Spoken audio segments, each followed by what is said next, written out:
Hello, friends. Welcome to Play Along Podcast, the podcast where we play through games. I'm one of your hosts. I'm the one of them. There's two other hosts of equal value with me right now, Kai and Ben. How you guys doing today? It feels I'm doing forced. pretty well for a second-class citizen. Yeah, it feels forced how equal we are to you now because you just overemphasized it. But I guess it's just repayment for hundreds of years of, oppression. He's like, "This is my turn to punch you for the white man." Like? It feels terrible. This is my world now. This is my show, and then I'm running it. How are you guys doing? Yeah, I'm good. I've had a fucking long week. Much needed weekend then. Oh yeah, it was very nice to chill with a very cute cat. I thought that's not where I thought you were gonna go. It's fun to chill with a really cute girl. How's the temperature over there in Britland? Is it still on fire? It's not as on fire anymore. That's good. It's manageably hot. Were you not feeling like you're having a heat stroke every single day, even with your fan on? I mean, I am a slightly overweight, hairy British man, so anything above double digits, I just immediately start sweating. Double digits? I guess you're Celsius. I was like, double digits? I was like, I don't think it ever gets under, but... How are you, Jared? You good? I'm doing good. I'm back in the credentialed office. You can see that we have our play-along credentials here. Our best dad mug is in the background. I'll be honest, it does look like a Zoom background. It is very Zoom, yeah. You look like you called into a news presentation on like how to give a podcast. I don't believe that there's not just a green screen behind you. If I stand Joining us now on CNN, we have Jared Moss. Exactly. Just cut to me. I'm doing sports. It does, as I'm staring at my camera, it does look like that I have a Zoom background. If you're listening to this on Spotify, go check us out on YouTube because all of our video backgrounds. So I feel better about it. I know it's real. I've been there before. There we go. There you go. Green screen just falls over. If you guys don't know, Play Along Podcast is a weekly podcast where we play through games in kind of a book club / audiobook format. What we'll do is the three of us will each take turns choosing a game. We then will get that game and break it into sections. And then each week we will play one of those sections. We will recant what happened in the story and the narrative. We'll talk about gameplay, mechanics. We do go pretty in depth to all of the narrative beats. So if you are trying to avoid spoilers, either play the game along with us or play the game first and come back to it. In the last episode, we just had finished. Sick dab, bro. Did Kai just dab? Or did I dab? No, Kai sneezed, but it looked like a dab. Oh, okay. I thought I had like a stroke or something. I didn't, like my arms were just like moving on their own or something like that. In the last episode, we had finished up the quarry, and there was a lot of people that waited till they were playing through the quarry to start listening to that series. So perfectly fine, and something that we welcome here on the show too. But if all that sounds interesting, make sure to follow us on our social media. Our link tree is anywhere you find our podcast: Instagram, Twitter, TikTok, YouTube. Play Along Podcast, Play Along Pod on all of those. And if you like what you hear /C, leave us a 5-star review on Apple Podcasts, Spotify, and wherever. And Kai will dab for you for payment next time. We'll do a Kai dab emote in the Discord. There you go. I don't know what we'll use that. There's no promises of that. I don't. I'll just like, Ben, can you screen cap Kai dabbing? I don't know how that works, but can you do that, I got it on the footage. My body without my. Yeah. It was in the contract. Yeah. Did you not get that? Because I'm pretty sure I sent it to you. Yeah. Like I was saying, in the last episode, we had wrapped up our time in the quarry. We played through the ending of it. We gave our final thoughts. And if you want to see what characters survived and what characters didn't, you'll have to go back and listen. Because let me tell you, it was a roller coaster of emotions with that game. And Mike, we have heard you. We will at some point play Detroit. I don't know when, but we will at some point play Detroit. It probably won't be the next game. Detroit become human, because we just played through like a decision. Is it becomes human or is it became human? Become human. I don't think any of us on here have played that game, and it's one that has maybe like 20 minutes. Oh, when like the beta or the demo came out, we played that intro sequence. Yeah. It was good. Yeah, I mean, and games that have a good narrative and have choices that are meaningful, we are down for it, clearly. So we will get to that. I know it gets surprisingly dark in some points, so that will be interesting. But today, we will try to stay on topic and not stray too far from the concept. Oh, fucking hell. Ooh. I was trying to find a stray pun, and that's the only one that I could think of. But yes, Could have just gone with any general cat pun. It didn't have to be. no, but I wanted to use stray. Oh, you wanted to use. Okay. Yeah, right. I wanted, and I couldn't. That was the only thing that I can think of. If you think this game is the cat's pajamas, give us a 5-star review on iTunes, Google Play. Damn it, that one's much better. Doesn't matter how bad we are. If the game is 5 stars, we deserve a 5-star review. Yeah, exactly. There has to be that like level of It's not equilibrium about and us. balance. Yeah, it's about the game. So if you like the game, you have to give us a 5-star. That's just science, equivalent exchange. but yeah, in this episode, we are talking about Stray. What we do in the beginning of any new game that we play is we kind of go round robin and gauge our experiences with the game prior to playing it from the podcast. But Ben, I mean, did you know about Stray? Were you excited to play it? What were your thoughts before going into this game? Yeah, I've known about Stray for a fair while. And it's as strange as it may sound, only recently became a cat person. I used to prefer dogs a lot more to cats. But then technically my brother got a cat called Thomas when I was living at my mum's. Me and him became fucking inseparable. He was like my shadow. He is also a tomcat, so he's like an orange ginger cat. So then when I saw the game, I was like, oh, damn, yeah, okay, cool. Only recently, in like the past 2 months, I found out it was an Annapurna title. Oh, wow. I didn't know. I was actually looking on the Wikipedia just while you was talking, and Yeah. it wasn't always Annapurna. These people basically started off with like a passion project. Yeah. And they posted some footage, and Annapurna reached out and was like, hey, that looks really cool. It looks really interesting. Can we fund That's it? Like, awesome. can we Cool sort fucking something out? Annapurna. So, yeah, that's kind of my exposure to it. Ever since I knew about it, I've been waiting for it. And I was going to buy it further down the line. But then when I found out it was on the PlayStation Plus mid-tier, whatever one that is, and you can get a free 7-day trial, which if you're listening to this and you want to play Stray, you can, even if you're already was a PlayStation Plus member, you can get a free trial of the mid and top tier for 7 days, which is more than enough time to play Stray if you have the free time. Yeah, definitely. Not a long game at all. No. So that was kind of like, I mean, I was going to play it anyway, but then obviously Kai made it his interstitial because he just completely Judased me. He sideswiped you into like yeah, he was like, oh yeah, I'm gonna do this, and then he was like, psych. Just kidding. To be fair, I don't think he actually remembered the game that you talked about before. Ooh. He remembered the concept of it, but he was like, I can't recommend a game that I don't know the name of. Photo blah blah game. Well, yes, correct. Yeah, I literally could. I'm like, we're gonna play that game that you the game that Ben suggested told me to play that we should play. Yeah, exactly. Yeah, and for myself, and not to speak for Kai, but we've been following this since its reveal trailer, which I'm pretty sure was the PS5 reveal trailer back in June of 2020, which is wild that it was that long ago. But ever since we saw, I mean, the concept of this cat game, and obviously it had the attachment of Annapurna, so there was like, I mean, if Annapurna's backing a game up, then we're most likely going to check it out because it's Annapurna, and they haven't had a lot of misses except for 12 minutes. But it depends how you classify a miss, but yeah, it's like the Zelda theory. It's like every Annapurna game is good, but that's a bad Annapurna game. True. There you go. Okay. But yeah, we've been following this game since its reveal and had been excited for any bits of information from its initial announcement, and to hear that it came onto the PlayStation Plus middle tier was like, oh, that's genius. And it's cool that PlayStation is dabbling into those day one like exclusives too. I think, if I'm not mistaken, Stray is a timed exclusive. I think Stray is coming to other platforms, but at least for the time being, I think it's just on PlayStation. But yeah, Kai, what about you?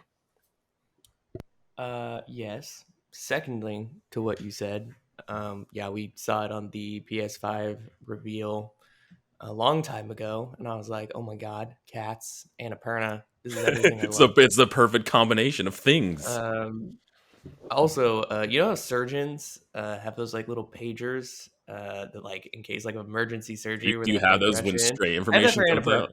Oh yeah, Yeah, it's just on my belt at all It's times. the It Anna beeps. pager. It just the comes Anna up pager. whenever- Yeah. It just comes up and it's like cat game must play. I'm like, oh, shit. Did you watch? They had a whole Um, showcase that just happened like 2 days ago where they showed a bunch of games off. You know I didn't watch that shit. Yeah. I will. I will. Don't remove me from this podcast.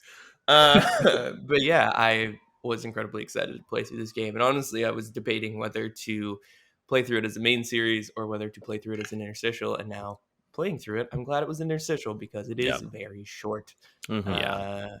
Even though it's not super short as far as it just feels short, I think, which we can get into as far as playing through it. I think we clocked like 4 hours in. Oh, after I rolled credits, it was like 4 hours. Yeah. So that's when I first heard about it. I was excited to Mhm. play it, and we'll get into opinions. Yeah. Can I ask? Because I feel like there's a small conversation just before we jump on about. I mean, this is like a whole wider topic about the value of video games and how long should a video game be, judging on the price and stuff. I heard you guys saying pre-recording that people were unhappy about the price of this game. Now, was that people think it should have been more? Because it says here it was $30, which to me feels like a fine amount. Yeah, I agree. No, I think people were saying that the game was too short, that it like needed to be. And again, I that was kind of stuff that I had seen flow by on Twitter. I don't know if it was like, oh, I wish I had more. This was great. Or I paid $30 and this was a 4-hour game. This should have been a $15 game for a 4-hour experience, or conversations like that, because that is a conversation. But in my mind, that does make sense, because that argument only works when it's convenient for you. Because then a game like Dragon Quest that's like 100+ hours, or Persona that's 100+ hours, you should technically pay more for because there's more content. But people will be like, nah, $60 is good. But then if it's too short of a game, they're like, oh, I don't want to pay $60 for it. It's like, well, can I ask a question? Because I don't know in the States, and the price I saw was $30, right? How much is a standard cinema ticket in the States? Depends on where you go, but like between like depends on where and when, and in what quality you see. Right, So like your 'cause you could do, standard like- movie theater ticket is probably like $12 to $15. Right. Yeah. If you're gonna go to like a premiere of something and you want to see like an IMAX version of it, you're You probably want paying that cool like 4K $30. the 3D kind of By the shit or time whatever. by the time that you actually pay for the ridiculously overpriced snacks and the gas Or to get to the movie theater, alcoholic drinks have at some paid- places. or alcoholic drinks, or sushi if you're real fancy. Yeah.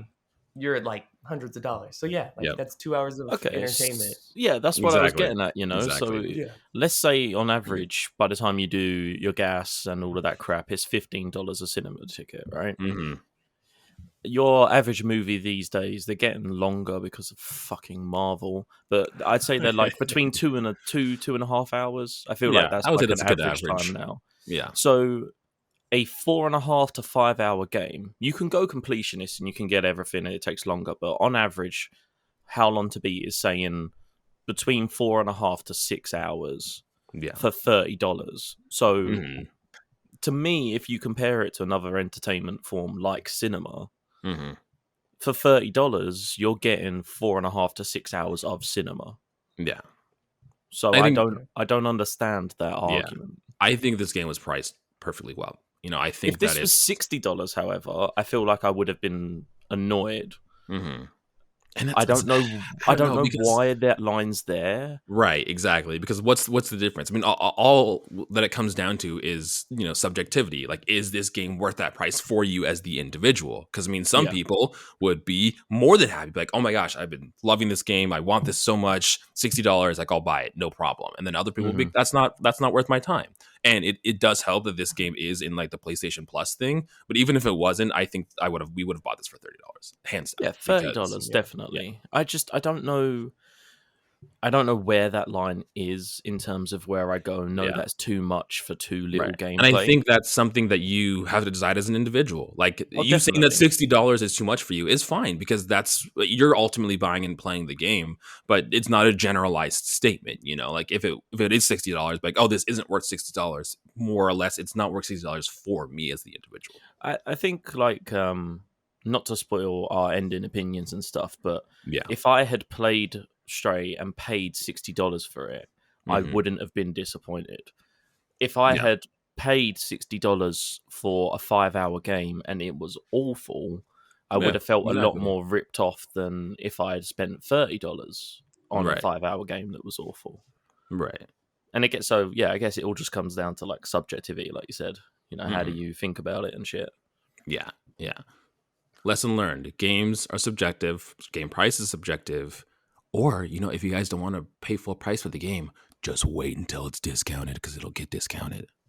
You don't have to play the game right when it comes out. Yeah. And then if you do. really want to, clearly you're going to pay for the price of it. So. Yeah. I mean, you do if you're like a capital G gamer like us, you got to play stuff when it comes out. And that's just how you're we do it. Required by law. Yeah, Yeah. it was part of that contract we were talking about earlier that Mhm. we had to play the games right when They will revoke your gamer card if you don't play this That's game true. day one. Absolutely. I also think it's probably like if the main criticism of your game is like, man, I wish there was more of it, even if it's in a negative sense. It's like, that's not a bad. Exactly. you That's did not a a good bad job. criticism. Yeah, They're exactly. like, this game is broken and unplayable, and I want my money back. It's like, okay, well, that's a different problem. But it was just like, I wish Right. there was more of it, and I feel like there should be. Like, it's like, It oh, was okay, funny well. when they when Annapurna had the showcase that was happening, they tweeted out this picture that had like 5 or 6 entries, and they were all like question marks of like, this is how many games you're going to release. And then they quote tweeted it, and they did like Stray 2, Stray 3, The Stray. And like there was like 16 of them, and they were like making a funny like Marvel Cinematic Universe like joke, and I thought that was hilarious. Oh, could you imagine that? The Stray universe. The Stray They all come Cinematic together Universe. to fight the fucking Zerks or whatever they're called. Yeah. in the end. You play a different cat. Yeah, exactly.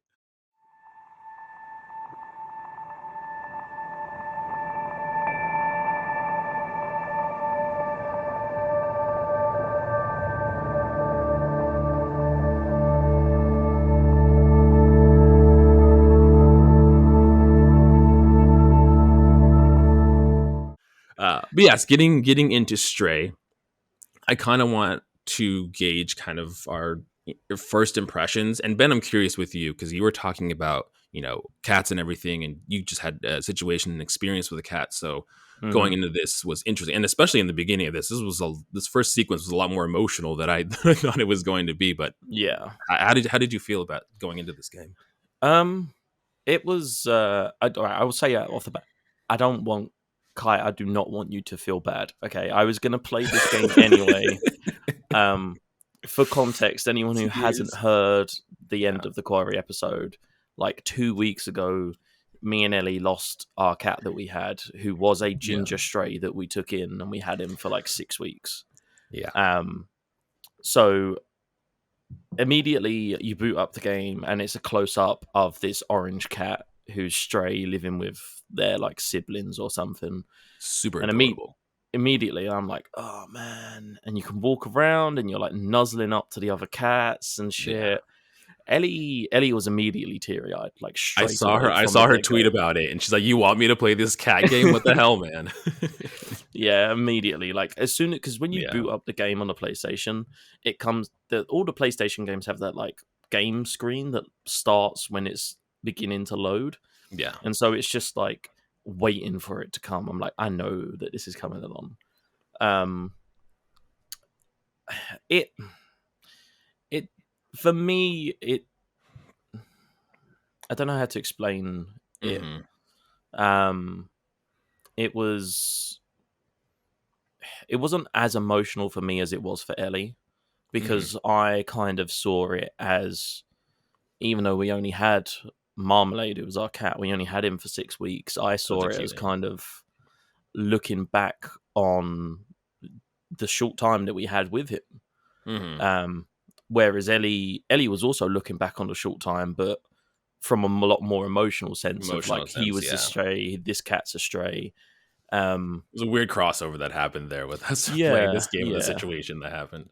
Yeah, I mean, it's just pure coincidence. Yeah. I anticipated the event that happens at the beginning that kind of separates you from the crew of the cats. Yeah.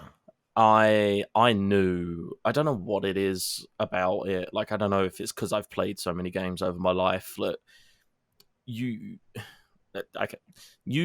attempt to jump a pipe from one pipe to the other as the last cat, and of course the pipe snaps and you fall down into an area and you are separated from the cats. What's worse during this kind of intro sequence that's happening is like, as it's happening, you're falling and the cat is like grasping at the edge, trying to stop itself from falling, and you get a close up on its face, and then it cuts to like its brothers and sisters looking over the edge at it, and then it just falls and it tumbles Yeah. down like this hill and everything, and it's like, oh, this poor little cat. He's Yeah, just trying to and live his life. so as soon as the cutscene started and there was Yeah. 2 pipes and a gap, I knew what was going to happen.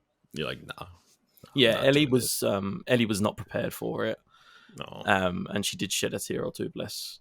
But Yeah. yeah, I immediately from the get go, I don't know what it is about animals, right? Mm-hmm. But immediately from the get go, as soon as I was like nuzzling these other kittens, I was like, if anything happens to this fucking cat, I will hunt down Annapurna.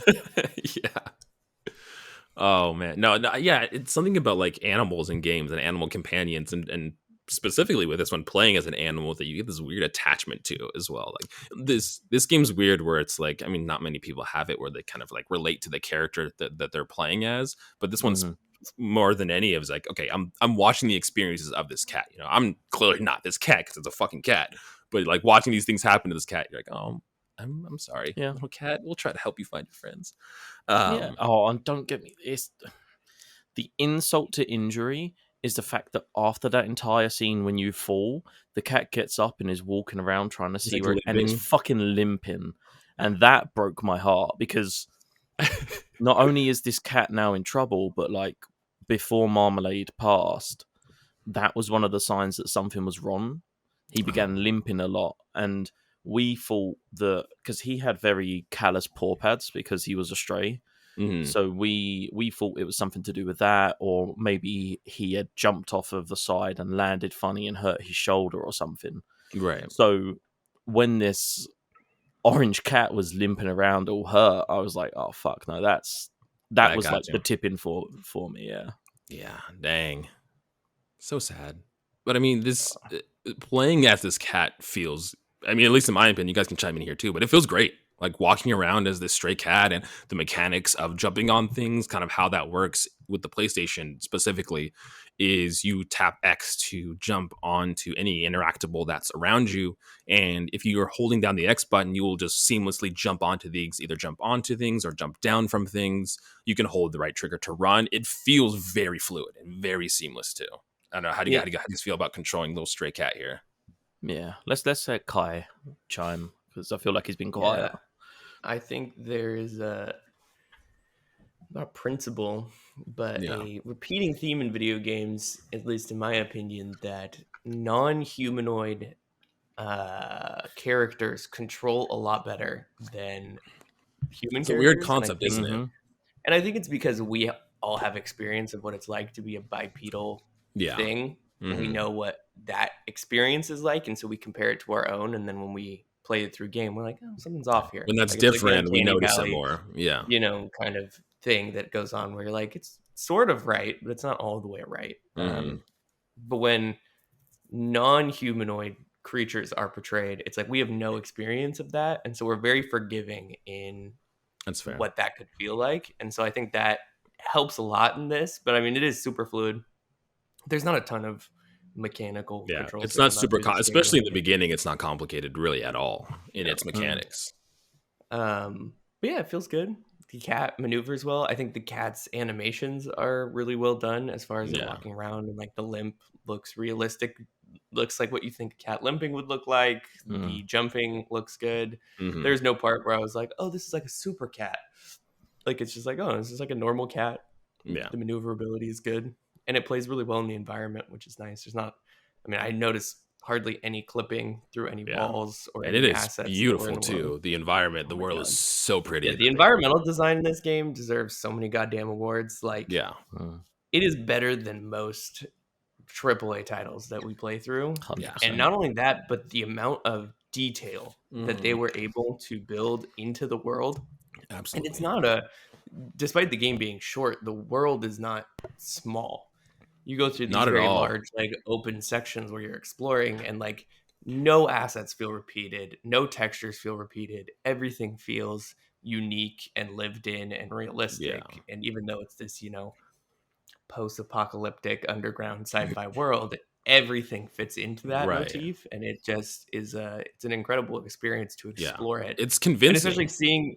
especially seeing the world from a 1 foot off the ground perspective. Like everything Yeah. works in that way, which is very Right. interesting. They did a really good job with scale too. And I think that was probably Mm. something important when you're playing as a creature that's that small, that you had to nail that, right? Because I think that's where you could we could probably see the problems in that. Is if we feel like we're a giant cat in this world or a normal cat in a small world, that's you'll get some problems there. But they did a really great job with perspective. Yeah, Yeah. I mean, I had some very, very occasional minor issues with holding the X button and trying to get the cat to chain the parkour that I wanted it to, Mm. in a sense, because like I sort of 9 times out of 10 it was because of the camera angle, because Yeah, that's the what way that's what I that it was say. Yeah. the way that it works is that essentially the camera is like the cat's field of vision almost. So any Mhm. ledge that has an X can be jumped to. Right. But even if you know a ledge is off to the camera, the cat sometimes will jump, but 9 times out of 10 won't jump unless it can see it. Right. When Gone. I was gonna say, yeah, when that little X comes up, and if you've moved the camera at all to even slightly get that out of your peripherals, then you're not gonna that little prompt will go away. Yeah, which I mean, in a sense, kind of makes sense to me. I can't imagine a cat just randomly strafe jumping to the left for no reason. Parkouring off the walls Yeah. to Um, everything felt fluid. yeah, I really, really like this. I was explaining this to a guy at work. I was like, it's basically the parkour systems from Assassin's Creed 1, but it with works cats. so well Yeah. because you can just hold R2 and hold X and just jump wherever you want to go. Mhm. It And I is also think that the way that those chains are designed don't feel forced or Yeah. clear paths. Like one of my critiques of Horizon, the first one, was that the climbing system was very clearly laid out of Yeah. you can climb this Here's thing, this white or climb yellow this thing. strip, so Yeah, you here's can this climb big yellow that. thing. yeah. Whereas the way that it's designed in this game is so built into the environment and so varied as far as what you're able to, Right. Well, hop onto. it makes you never makes it feel. Yeah, 100%. I mean, anything you think you can climb, you can climb. And that's the problem with Horizon is there's that illusion of being able to climb everything, and then you see something that you think you'd be able to climb and you can't. Where in this Right. instance, we all have real world experiences, jumping on boxes, jumping on a rail. If you see that and you think you can jump onto it, you probably can as this cat. Yeah. Yeah, and I mean, it's definitely that was one thing that took me a lot of getting used to. I think because Interesting. I'm so used to games either very Labeling those clearly. things. Yeah. Either very clearly being like this is the only way to go, or doing the yellow paint or the white paint or what have you. So the first kind of real mission you have in the game is finding this guy called Momo, and he lives in an apartment high up on the city. And for the longest time, I was running around following these staircases, and the staircases just kept looping me around on the ground floor of the city because you go up one, but then you come down the other side. Right. And it wasn't until I was just holding R2 and X running around the city that the cat randomly jumped on a box onto an air conditioning unit, and I was like, Which "Oh allowed you to shit, ascend. yeah!" I was like, Yeah. Why am I following the stairs? I'm a fucking cat. I can jump up the sides. Yeah, exactly. That's interesting because that's something you don't think of. Because when you're walking around those world and area, you're like, oh, going down the stairs or walking from a human perspective, those kind of things that you can interact with. You're like, wait, I'm a cat. I can jump on these small little crevices to get higher elevation or to climb other areas, which is so cool. Metal bars that are less than the width of the cat. You can jump onto because the cat will it's agile enough that it can land and sort of stay steady. Yeah. I will say though, there is a continued trope throughout the game of NPC characters telling you pretty much the same line over and over and over again, which is, "You're small. You should be able to jump up there. Exactly. Or you're nimble." And it's like the first time is like, "Yeah," and then the fifth time you're like, "Yeah, I know. Mm. I get how this game works. Yeah. Arguably the most important mechanic of this game, there's a meow button, and I pressed it constantly. Not an important mechanic of this game. Is a important mechanic of this game, I would argue, because before you reach the slums, there is so it's when you find B12, who is this robot companion that follows you around, is also, I didn't realize until today, one of the names of one of the co-developers of the game. The studio is called like B12, like that's their acronym or something. Right. Yeah, developer is Blue 12 Studio. So B12 is the robot. And again, this was very early on in the game. I wasn't used to traversing as the cat. And so I was like, where am I going? And these screens appear that show like arrows saying, follow me and blah, blah, blah. I got to an area where I was like, there's no signs. I don't know where I'm going. So I just started meowing. And when I meowed, there was a string of lights, and the lights went up to indicate that I had to go up. Yeah. So it isn't important. I guess you can actually, when we eventually talk about like the Zergs and stuff, you can use it to distract the Zergs and pull them into one area and then run the other way. But it's not. I wouldn't say it's like not absolutely crucial. Do you know what I mean? Like, it's not like, oh, I'm playing COD and this is a gun and this is the equivalent of the gun in Stray. Like, it's not like that at all. For someone like me, and Kai can definitely attest to this, that while cutscenes are happening, while anything's happening, I'm pressing the buttons that I know don't do anything because I'm a fidgeter. Having this meow that I know isn't going to be consequential or an important decision or something to my gameplay or affect something, I was like, oh, sweet. And you can do it during cutscenes too, so I was like, just having the meow button. I wasn't that like ADHD with it. It's just like so fun. It's fun to do, man. Well, so I would use it to do like things where, so a character would be saying something. It's like, "Oh, look, little guy, we managed to like respond to him, or it," and I'd press the button and like sort of, and there was no consequence to it in the game. But for me personally, I was just like, "Oh, that's funny." There's also I did that a lot too. There's also the mechanic of walking up to people and pressing triangle to nuzzle against their legs, and they call them companions, and they are essentially like these robots that are humanoid robots with like CRT TVs for heads. And when you nuzzle against their feet, their face on the screen will change to a love heart. And adorable. I know. It was just adorable. You get a trophy too if you do that for like 10 companions or something. If you nuzzle like 10 robots, you get a trophy for that. There was one of the guys you have to visit later on is like meditating while he's hooked up to the Matrix or something, and you can nuzzle against him, and there's about 20 screens in the background, and they all turn into the love hearts. It's fucking brilliant. That's adorable. I mean, there's lots of like fun little cat mechanics like that it initially don't have any purpose, and then like they have some sort of a purpose. Like you can scratch walls, you can like get your claws on the carpet and then scratch your claws like that. You can go and like lay down on little cushions. That scratching does initially I thought it was just a cool little fun thing, like I'm gonna it comes handy. But yeah, there are like side missions where I needed to get some detergent in order to get wire cable to give to grandma, who is this lady who knits stuff. And you can't get into the laundry shop, but if you scratch the door, he makes a comment about paint being thrown, and then there's guys at the top who are throwing paint cans from roof to roof.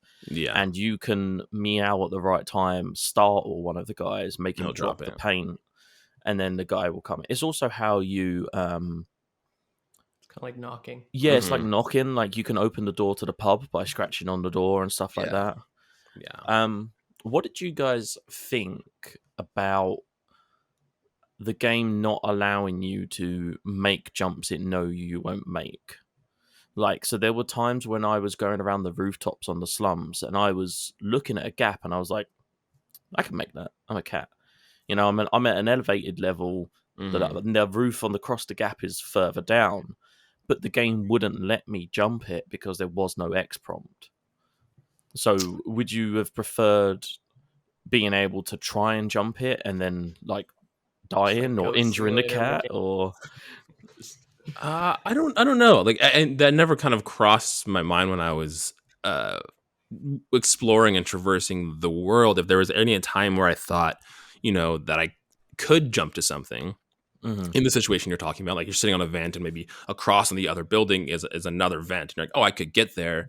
I just either thought I could get there in a different way, like maybe there's another path that will lead up to that, or it's just too far. Like Mhm. I can't make that, and I have to jump down and I have to find another way across it. But no, I never kind of like it was never blatant where I had to sit there and think about that, and it was like very obvious in my mind too. Yeah, I think for me personally, I think at first I was a bit like, oh, that's bullshit. Yeah, But then when I thought about it, I was like, no, that makes sense, because it will happen sometimes, but very, very rarely do you see a cat attempt to jump a gap that it knows it cannot jump. they'll do like the thing where they kind of like lean forward, or like they'll put their Yeah, arms out, like thinking they that's might be it. able to Yeah, jump it, and they can't. they do that little like pounce stance, and then they're getting Yeah. ready, and you see them size it up, and then they don't do it. You always see the videos Um, where they try doing that, and they jump and don't go anywhere, and then they just fall, like trying to jump yeah, off a bed or something. yeah. It's cats don't jump off of the bed. The duvet will screw you over every Yeah. single time. Yeah. For all cat listeners out there, guys, Yeah. don't jump off They the never duvet. learn. They never learn. Never learn. They don't. Unless you're our cats. Our cats are lazy as shit, and they don't jump anywhere. Yeah, no jump. Yeah, they definitely don't. No jumping. But yeah, I think we've been talking about the city and exploring the city and everything. The city's called Dead City, and it's kind of the initial place that you go to after falling off of the ledge as this cat.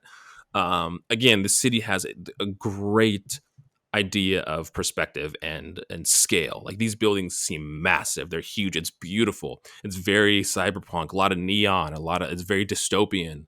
Mhm. One thing that I really enjoyed about Dead City specifically, that I might have gotten a little frustrated with at first, for one, it's really easy to get lost because there's no kind of map or anything like that in the game. And at first, again, I was like a little frustrated because I spent a lot of time running around and not knowing where I was. But in doing that, I really learned how to traverse this game. I learned what areas and what things I need to climb on to get access to other areas. Like Ben had mentioned before, there's a character that kind of our main interest is finding this character named Momo, who's going to help us get to the outside or get out of this, get back up to where we were before. And his apartment is on the very, very top, like almost the highest point of this dead city. And trying to figure out how to get up there was an interesting task. But once you do, it's really cool to like learn the environment and learn where things are.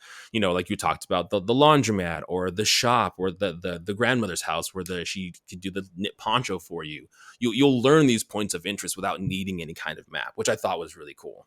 Yeah, and there are also Little street signs, Yeah. which B12, our little robot, can translate for us. And it's interesting because the signs will have arrows pointing where they're going, Mm-hmm.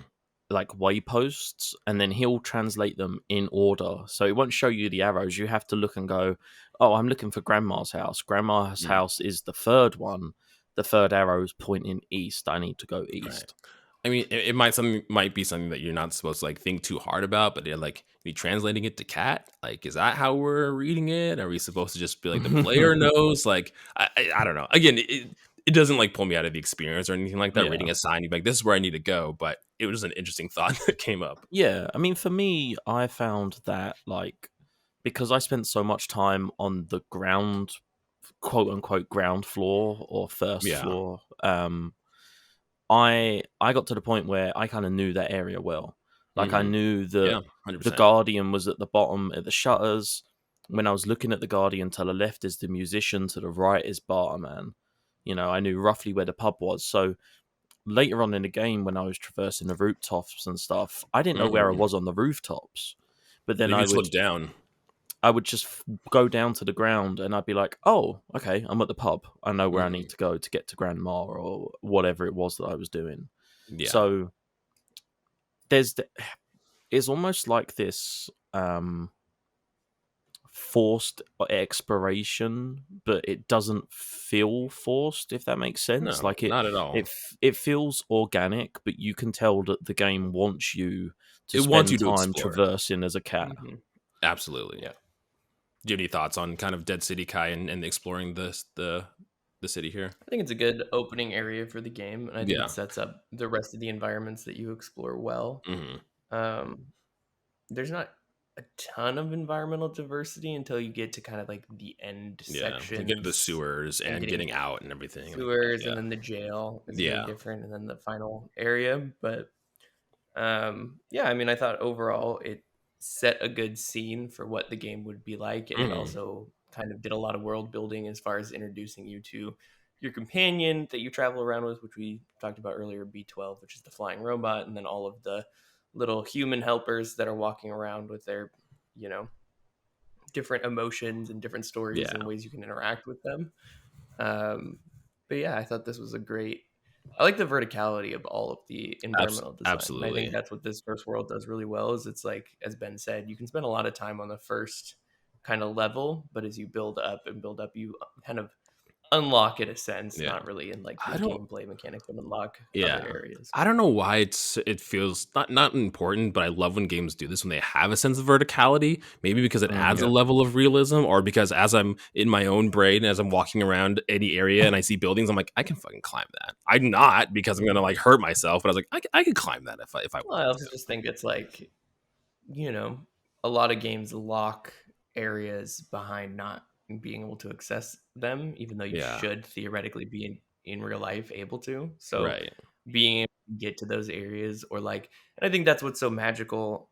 You know, you've said this before about Breath of the Wild, is that Hmm. when you stand on the Great Plateau and you look at something in the distance, it's You not can go just there. a render graphic, you know, that is loading in a background for the Hmm. lighting system. It's like, I can go there. Like, I Right. Yeah. can walk from here and I can walk to there, and that is a real place I can be. This is the same theory for this game of like, you know, if I look up 3 stories above me and there's, you know, you know, some sort of balcony, I can go there. I can Mm. go explore there. I can see what's there. I can talk to the individual who's there, Hmm. or even the rooftops. Like eventually, as you're tracking down items to, you know, reunite the individuals in the, I don't remember what the The group is called. The outsiders. You know, outsiders. the Yeah. outsiders. Yeah, when you like you go up to the rooftop of the bar where the radio tower is, and there's like a dead robot. I don't know. We'll Hmm. call him. Hmm. He's not charged. That's Just like chilling. standing up there, but you can kind of see an overview of the area. Yeah. It's super Hmm. cool. Yeah, Yeah. it's I really mean, cool. I think that the verticality takes it from being assets that are acting like a city to being a city. You know, Yeah. it's Mhm. not just when you go to the rooftops, it's not just a means to get to the next area. There are Hmm. people who are throwing paint cans because they need them for work. There's a guy laying looking up at the stars and sort of just chilling. There's Hmm. people on like rooftop bars and people are drinking and like there's Yeah. it feels lived in. And Hmm. what Kai was saying about with the outsiders and stuff, the way they do that's really cool because there is no map, like Jared said, there's no Hmm. compass. The way that you find the outsiders is they all have a logo, which is essentially Yeah. like a white smiley face on a blue background. And you find Momo, who's one of the outsiders, and you have to find his 3 friends who's lost contact with. Hmm. So you B12 tells you like, oh, let's go check out the abandoned flats that are in the city Hmm. because as much as we keep saying it's a city, it is like a slum city. It's not like Yeah. a Mhm. true city as you would know a city. Right. But there'll be like an outsider logo sprayed on the side of a wall next to an open Yeah. window. And the game isn't saying to you, hey, here's the waypoint, go here. But you are high up enough that you can look around and you can see where the 3 outsider logos are. And Hmm. so you know where to head.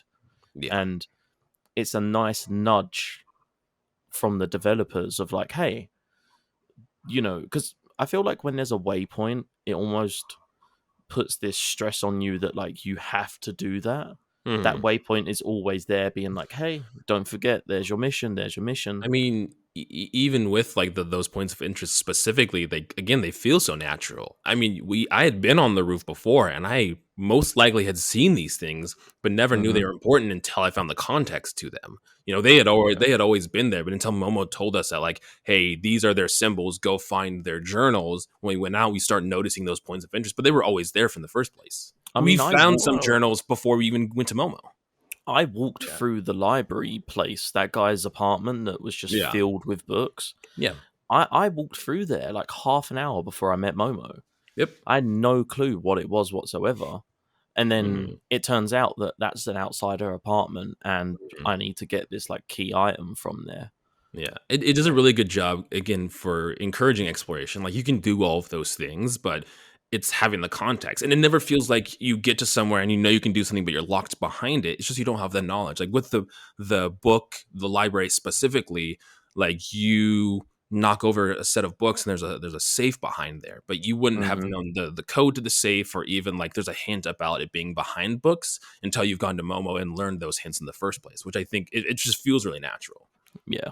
And I mean, that repeats a lot through this game. Yeah. It's like things can be done in any order, which is like the poncho that you do from Grandma is we got that really early on because I wanted a cat poncho and it wasn't even a fucking cat poncho. He thought it was. I also thought it was a item. I thought it was also a cosmetic, Jared. I was really excited, and then I was expecting like rain later on in the game, and I was going to wear my little poncho. I was really excited. But it was so cute. Yeah, so we did that, and then that ends up being used with a computer hacker who was helping us. He was shivering, too cold to use the keyboard. From what I understand, do you mind if I go into the backstory a bit, because I am really interested in this backstory? So no, same. It's really interesting. I haven't finished the game. We'll say that. I'm currently in Midtown, which is like 3-ish chapters before the end, so I'm a good chunk of the way through the game. No, you're almost at the end. There's not very much after Midtown. So essentially, the premise of the game is that there is the outside, which is what we know as like the world where we live. Yes. And that's where we began the game. And for these companion robots in the slums, to them it's a mythical place that doesn't exist. And if it does exist, it shouldn't be gone to. Right. And so you are going around with B12, and B12 can scan these places that trigger his memories, and he'll start talking about how like, oh, the companions began simply as like servants. Yeah, they were cleaners and things like that for the humans who lived here. And my understanding is eventually over time the AI becomes sentient, essentially, as normally happens in like sci-fi stuff. Over time they began to develop emotions and stuff, and we see that later on with Seamus, who gets reunited with his dad. Like, there's very obviously emotions that they can feel to there. 100%. Yeah, but they still can't.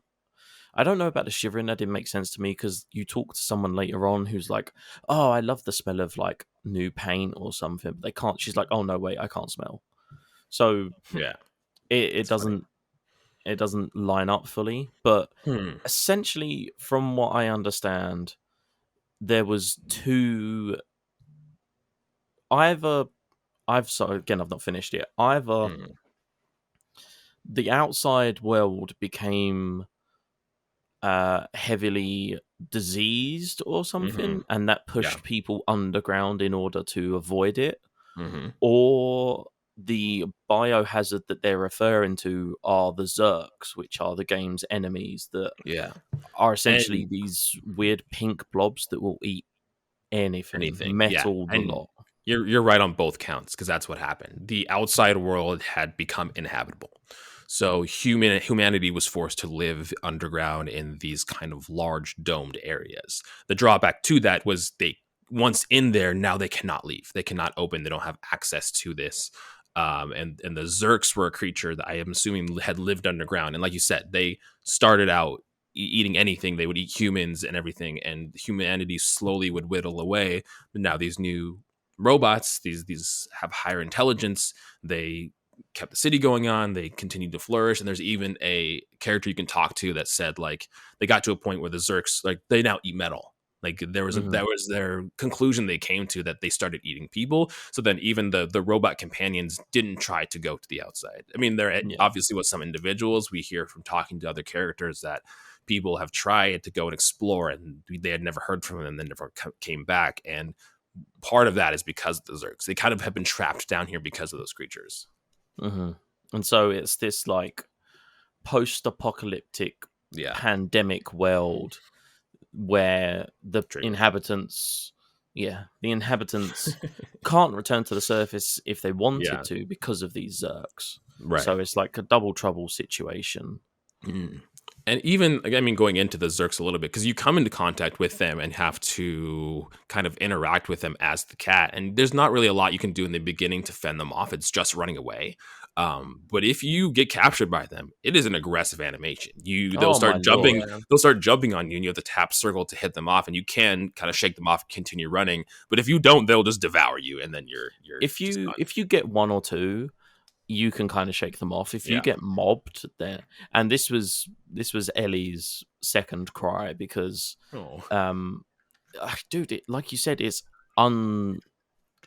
it's I aggressive. Was not expecting how violent it is. Yeah, I was not excited. I was like, okay, that's like for instance, like at some points in my game, the cat would start like bugging out and clipping out because so many Zerks were on it trying to eat it. Mm-hmm. Yeah. And so it would start like spinning violently or like sort of jittering and moving weird. And I was just like, oh, this is really uncomfy.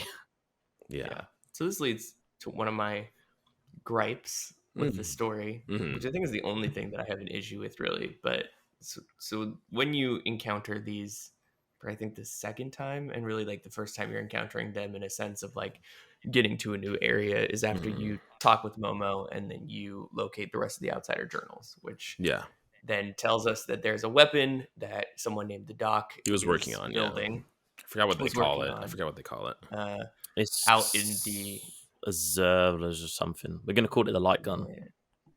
The light gun, yeah, pretty much. It shoots you. And so we end up going out with Momo, and he is like, "No, I can't do this. There's too many of these little demon Zergs." And so we go and find Doc and end up reconnecting his generator, which gives his light gun power. Right. Which is like one of those old-timey flashlights. It's like the big circle, like the handle on it. And then like immediately after that, he's like, "Oh, let me install." I think it's demyelizer. I'm looking for the thing right now. He's like, "Oh, let me install one of these on your little robot." And I was like, "Really?"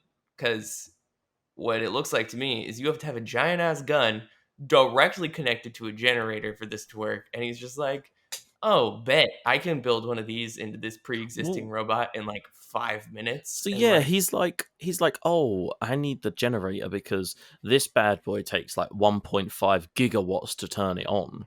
Yeah. And so when he installed it on the robot, I was like, I don't know if that's a good idea. And lo and behold, it's not a good idea.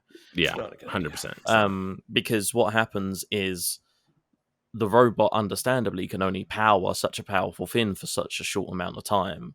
And if you end up with like a meter next to B12 that will show how quickly it's overheating, and once it becomes red, it overheats. You can't use it for like 5 or 6 seconds. It has to cool down. I did not know that. The game didn't prompt me to be like, "Hey, here's this meter, don't let it overheat." The guy mentions about not letting it overheat. Yeah, but he does say that. He says don't let it overheat, but the game, again, maybe it's just me used to how other games work. Like the game doesn't physically say to you, "This is the overheat meter, keep an eye on it." It took me a while to figure that out too. And I was like, why am I just real quick? You definitely learn real quick. Yeah. You go back outside and you try to fry Zerks, which is very satisfying. I mean, the animation, they kind of just like pop. When the light, and it's kind of like UV light, like it's just a purple light that you emit. Yeah, they're like weak against harsh lighting or extreme lighting or something like that. But yeah, it's maybe 5 seconds of time, and then your little robot sparks, and it's another 5 seconds of waiting for it to recharge as you get completely dominated by Zerks. Yeah, it's very similar. You learn real quick that it's not forever. It's very. I think it's like they could have done that more gracefully, where it's not just like, I invented this thing that barely works, and now I can install it in a tiny robot with a battery because I'm smart. Well, so 2 things. Like, firstly, the way the UV works on the Zerks is very, very similar to how the UV works on the vampires in the first Blade movie, if anyone has watched that. Weirdly specific reference. Weirdly specific reference, but it's because I watched it quite recently. But if you're trying to envision it, it's very, very similar to that. Secondly, I thought... So when we meet B12, he explains like, oh, hey, there's this really cute moment where he's like, oh, I have this backpack you need to put on for me to be able It's to... adorable. I love it. To be stored in the backpack and essentially charge myself and that. And it does that typical thing. If you've ever seen videos of people putting a harness on a cat for the first time. Or if you've done it yourself. Or if you've done it yourself, like the backpack is put on the cat and the cat's standing there and it just flops straight to the side. And I was like, okay, that's adorable. Even when you're walking, it like just walks slowly because it's not used to. Because equilibrium is in its like its torso there, so it's like trying to walk around and stay stable. Oh, is that why it is? Yeah. I didn't know there was... Okay, interesting. So I assumed that Doc was either just going to hold the gun and just shoot the Zerks himself, or attach the gun to my backpack so that B12 could maybe turn it on, and like in game I would press a button and it would just emit a light directly in front of where I'm facing. Yeah. That was kind of my initial thought. Right. I was like, oh, okay, he's going to keep this super strong light and it's just going to be attached to me. Right. I mean, you're right. The whole like attaching the weapon to the robot was weird, but we do already have a pre-existing like flashlight mechanic. Like if you smack L1, then you turn on a flashlight, and then I forgot what, but you hold another button while your flashlight's on, which turns on the UV thing.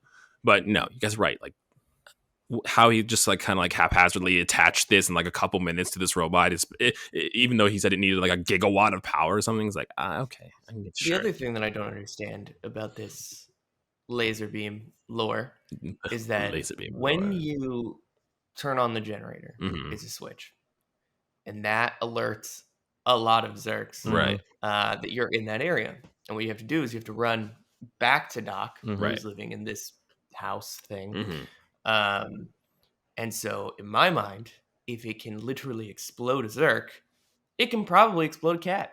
I mean, those two things are very similar. These Zerks are not like some magical metal being. I mean, they're just little creatures in the world. A weird genetless. Yeah. I mean, my only like headcanon to that is like they live underground, so like they're sensitive to light. So then like severe light hurts them. But like, okay, you're running back and he starts shooting to the right of you. Yeah. Because that's where they're coming from. And I was like, oh, not only do you have to avoid the Zerks, but you're going to have to avoid the light that's coming down as well. Because, I mean, logically, I thought that made sense.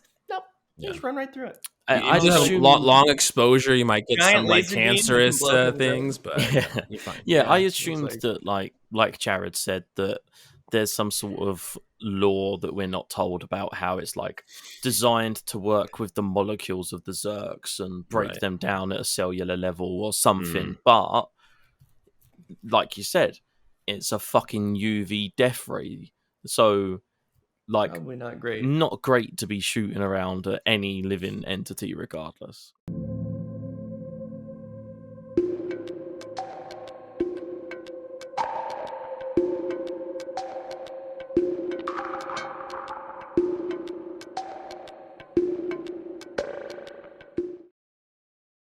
Honestly, if I could take one thing out of this game, it would be the death ray thing. I don't think it's needed. Like, I would much rather have played through a game of a bunch of puzzles. I think where you have to decide to go the right way. Yeah. Instead of like, I think what they did too. Is they tried to like implement the laser with like the puzzles by adding more Zerks, of having like to try to just drive home the fact that these people have been stuck down here because of this massive amount of Zerks that are down here, the insurmountable amount of them. It's like, oh, if you put a lot, outrunning them is not going to be a thing. So we have to give them a weapon to try to kill them. Is that not counterintuitive to the point, though? Because if the Zerks are such a threat that these people have been stuck here, having this weapon that can now kill them takes away some of that punch of like, oh, these organisms will kill you if you cannot avoid them. Rather have had it been, and I can't believe I'm saying this because I have endlessly shit on this game, I would rather have it been like the rats in what is that fucking game Plague called? Plague Tale. A Plague Tale. Yes, I would rather have it been like where the light blocks them off so they can't get past it, Yeah, and like use that as a mechanic like where you have to maneuver the less. world, Yeah. solving puzzles of where you put the Right. light. Like less they explode, and like if they touch it, like hurts them, so they just avoid the light in general. Like they'll scatter. Yeah, And if you, so you can block off sections and then go around. Yeah. And, like that. you I can can see that. use B12 as your companion to block certain areas and get across, and then it can fly to you. So it's the making them explode that you have an issue with. That like them exploding. It's is just the problem. mechanic itself is a weird choice in a game where it's Yeah. like there was no need to add a Right. I mean, like, very violent soon after you mechanic get or, like, it, it gets taken away from you, anyways. Too like you lose the Yeah. ability Right. to do that, which is interesting. Yeah, but while you have it, it also takes away from the suspense and the tension I felt of trying to outrun these Zergs. The very, I just very slap my first time, laser on. oh, dude, the very, very first time you see them, there's like 2 of them scuttling about, and you just think, oh, that's like this game's version of a rat. Like a rat, yeah. Yeah, they're just like in the trash on the floor, and you follow them, and it turns out they've like ambushed you and have led you down this alley where all of their buddies are waiting, and you're gonna get jumped. And so you start running, and these fucking fins are just coming out of the pipes on the side. You have to like swerve and avoid them, and you have to time like by holding X, but you still have to jump on the correct place at the correct time. It's extremely tense. I found myself when I had the light gun fin, just kind of ever so often just like holding L1 for about 3 seconds and letting go, just so that anything in front of me was dead, and then I would just keep running. Later, all gone. No, can you finish with that? No, I was just going to say, like, I would have preferred it to be like how it was later on. There's a couple of like puzzly sections where you have to meow to attract the Zerks into an area, and then have B12 hack the door, like lock them in so you can go around and be safe. Yeah, there was a section where it was like 2 doors, and you hack the door to let them into the area you're in. Yeah. And then you have to jump over this fin and hack the door on the other side to lock them off so that they can't follow you. Right. Which also raises another question in a weird way, because everything we use to block them off and everything we use to create a divide between us and them is metal. Mm-hmm. Now, surely killer organisms who want to eat everything in their path would do eat anything through to the that. metal to get to you. Also, you can jump on a box that's like 1 foot high, and they get very confused and suddenly don't know what to do. I mean, I think they can eventually get to you if you stay there long enough. I was like, there was but, times as I you're tried running jumping on a around- ledge and they like followed me up there and attacked me. Yeah, I'm like, they "Oof, like I'm not World safe War there." Z up the side and like Use sort of each start other to, climbing like, up each climb. other. Yeah. But it does raise this whole kind of question. Like they emphasize how these creatures will eat anything, and they eat metal, and they're absolutely ravenous. And you put a fence between you and them, and all of a sudden they're like, "Oh, cool, see you later, bro." Well, also they don't eat any of the environment. Yeah. Which you would like, if they're ravenous, they're eating everything, then they would eat the environment. They would eat the boxes that are laying around. They would eat all the metal that's laying They're around. almost like they're almost like this game's version of like Locust, which Yeah. And I mean, 100%. random tangent. When I was younger, I had a bearded dragon, and I had a pet locust. I had a pet. no, so we bought locust for them because we used to feed him crickets. But they didn't have any crickets, so we bought locust. Now, we'd never had locust as food for the lizard before, and what the woman in the pet shop didn't tell us is that when you keep locust, you have to put some sort of food source in the tub, because they come in this like plastic tub with holes in so they can breathe. You have to put a food source in there, because otherwise they will get hungry and start to either cannibalize each other or eat their way out of the plastic. That's and wild. That is exactly what happened. We didn't feed them. We put half in one day, and then the next day or day after we were going to put half in again, and they were just not in there, and there was tiny little holes in the plastic box, and they just chewed through the plastic and then were in my room. So we had to drag everything out and find these fuckers. So to me, like Kai said, in theory, where the Zerks go, there is nobody, because that's uninhabited. People will not live there. So there shouldn't be these rooftops with pipes everywhere and Right. metal There should fences. at least like and bites out of them and chunks miss, like some something, kind of exactly. decrepit city that looks like, oh, clearly there's no people and there's no robots for these creatures to eat, but they've now started eating the environment. They're so hungry. Well, not only that, but the only thing separating the Zerks from the initial area is like a submarine door. Oh yeah, it's like a hatch door, isn't It's it? like a hatch Which metal we've door. now opened. So they can eat through metal. Yeah, and it's They can chew through the door and get to all the people that they want to eat anyway. I feel bad, like sort of dunking on the game but at the same time, if you set up the big bad to be that way and to be this ravenous force that's going to eat anything, including metal, Right. you can't then have metal separating them from the living world and have puzzles that involve you trapping them behind metal in order to escape. Yeah, I mean, if that was the situation, I almost would have rather them just like let us have the laser light through the entire of the game, because then you just kill them, and that would make more sense. Like if they are behind a fence or if they are like anywhere, and they will like, slowly eat their way through, and then just shooting with the laser like that would have been fine. Yeah.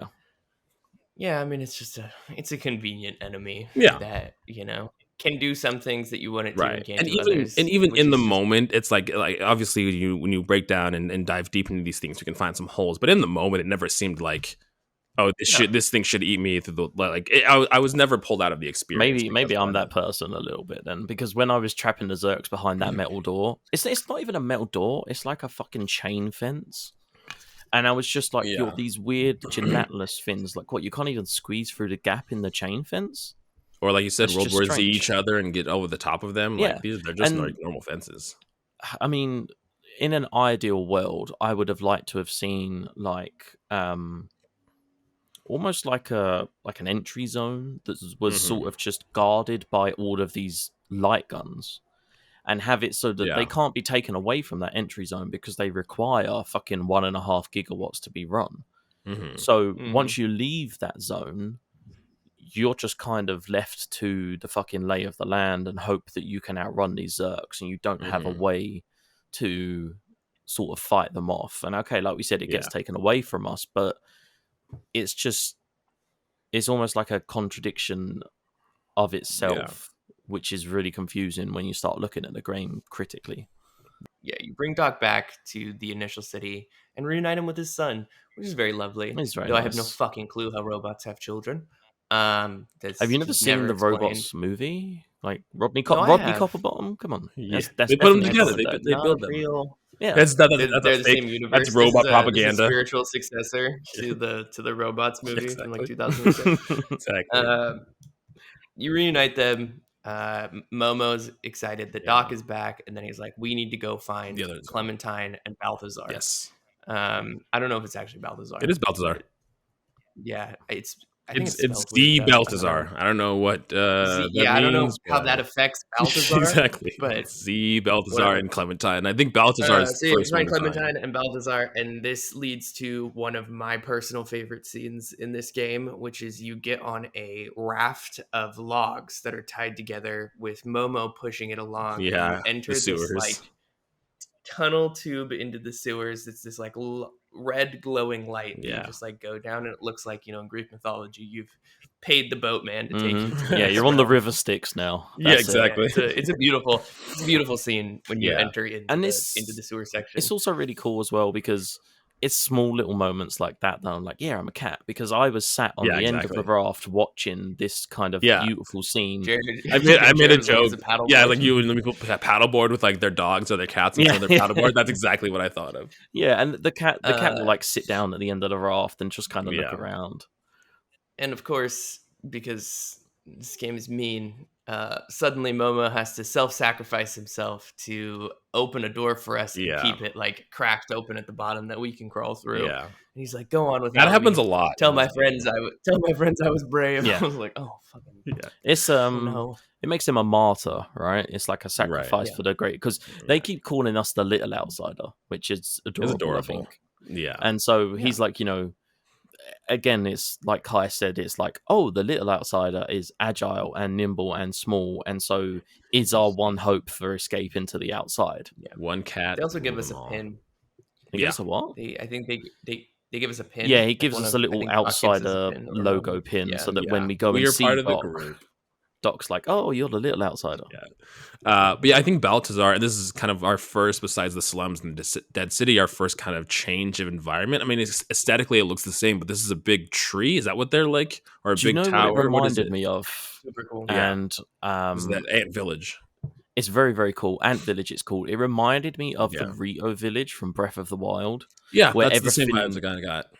Or it reminded me of the in Arcane. That's what I was going to think. The when tree it's in Arcane. when yeah. it's Echoes, Yeah. when they enter like the realm where Echo is the leader of, and you Yeah. go underground, and that's like the giant Yeah, tree. that but it they is have. literally absolutely. just like an entire village that is built around this massive tree. Yeah. And we are greeted by the robot who is like, "Oh, you're the little outsider. Balthazar's waiting for you. He's meditating at the top of the village." Yeah, and so, this was the guy that you were talking about, that he's kind of like sitting in the middle, surrounded by a bunch of television screens. yeah, By a bunch of screens. yeah. And so you, this is the moment where we get some character development for B12. Some juice, yeah.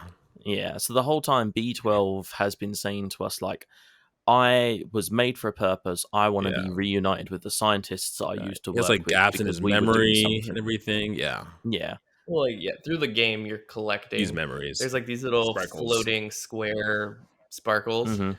and B12 will like kind of suck them in, and that will be like memories that he unlocks as you go through. Right. And there's like core memories. I don't know what the difference between the blue, the orange, small the sections orange and ones, the I think, are like large. the story memories that you unlock, and there's maybe about 6 of them, and then underneath there's about like 12 to 15 smaller, bluer ones. And I think these are Yeah. optional memories. Yeah, so So you unlock a core memory Yeah. in this section, Yeah, which freaks him out, where he realizes that he is an uploaded form of the doctor. of the scientist. Mhm. Like he is sentient being that has been put into this tiny little robot body. Yeah, and he Or I guess and it's interesting. sentinel body. It's interesting in that too, because then when you try, because you use him to interact with everybody, he's essentially your translator in talking to these Yes. individuals. Mhm. And in that moment when he finds out that he was the scientist that he was remembering being with, when you go to interact or talk to someone, he's like, I need a moment. I can't. Right? I don't feel like I can't talking. right now. I don't feel like talking. It's like, oh wow, that's Which- a cool little touch.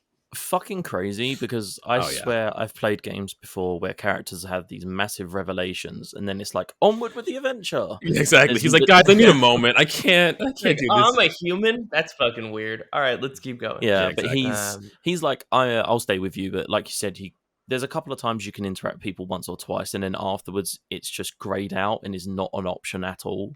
Yep. Mhm. Which I liked, because you Yeah. you realize, like, what is it? It's like some sort of machine, and basically the scientist was ill and walked into the machine, and basically the machine uploaded his consciousness into Right. B12.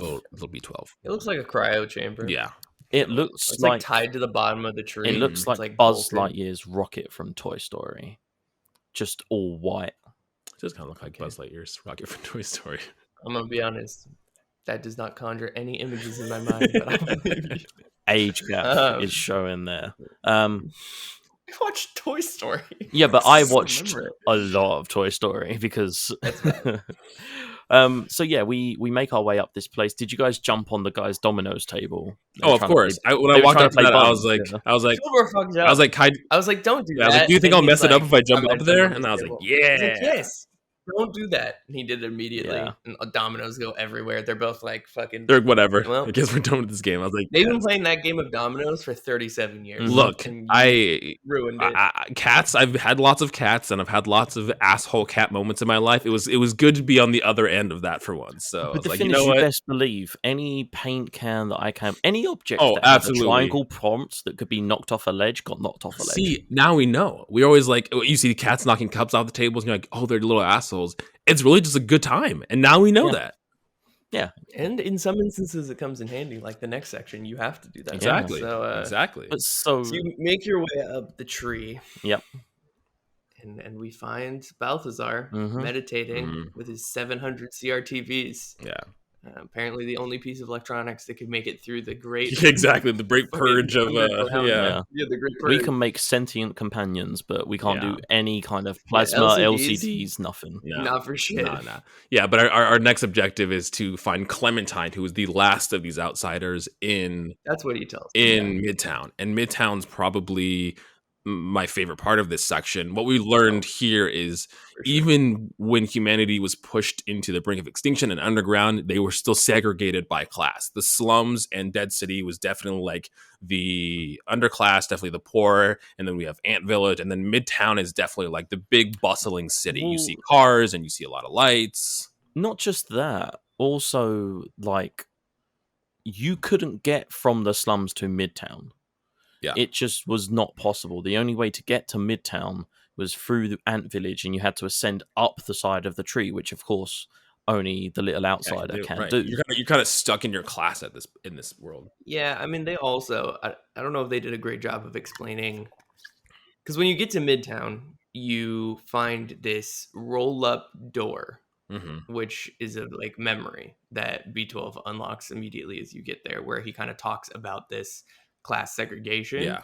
So like, it's not clear at what point this all happened. That's true. If this was happening now, or is because of the Zergs, or is it humanity? I see. Because it almost seems like B12 always talks about the environment in the terms of when they were alive, which would have been when humanity was still around. Right. The doctor who created him, and is like, oh, I remember this. This is how we separated.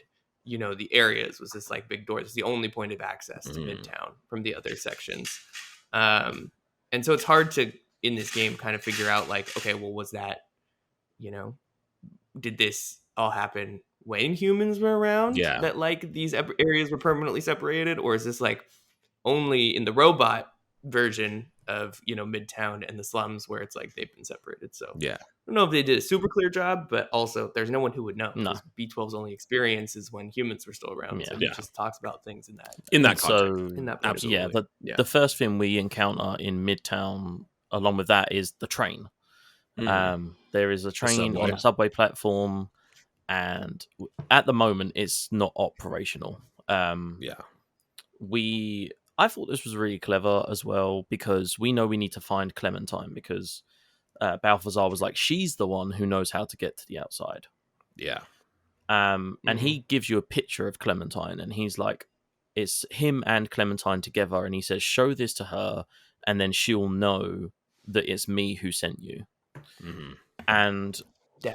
Oh yes. And so I can't remember who. Oh no, I was talking to one of the residents of Midtown, and you can choose to show them an object and they'll like look at it. So I showed them the picture of Clementine, thinking, right, like, trying to find out where she is. Yeah, they'll be like, oh yeah, I know Clementine. It turns out she's wanted, and there's like wanted posters all over the city, and everyone's like, I don't know who that is. But on the back, they're like, oh, there's symbols on the back here. That's a street name, a floor number, and a door number. Right. And when you interact with the object in the inventory menu, it shows you, like, there's only one residency area, so you don't have to worry too much about that. But it will show you, like, there's red dots and green dots. One of them's the floor. Green dots is the floor, and then red dots is the room. Yeah, and so it's 4, 3, flat 5. Yeah.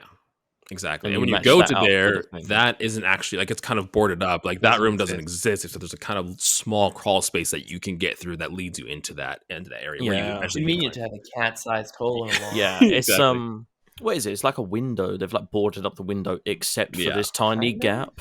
Yeah. Well, there's not even a door anymore, is there? It would do, since A, we're underground, B, it's like a boxed apartment building, right? So it's like 3 sides. Well, again, in a courtyard. There's no door, right? We only know it's 5 because the room next to it's 4. Yeah. There's not even a door on that one. Yeah, there is a door, and you can interact with it. There's a door, but it's boarded. It's boarded over by a massive plank of wood, because it has it has the plaque next to it that has 3 dots and then 5 red dots.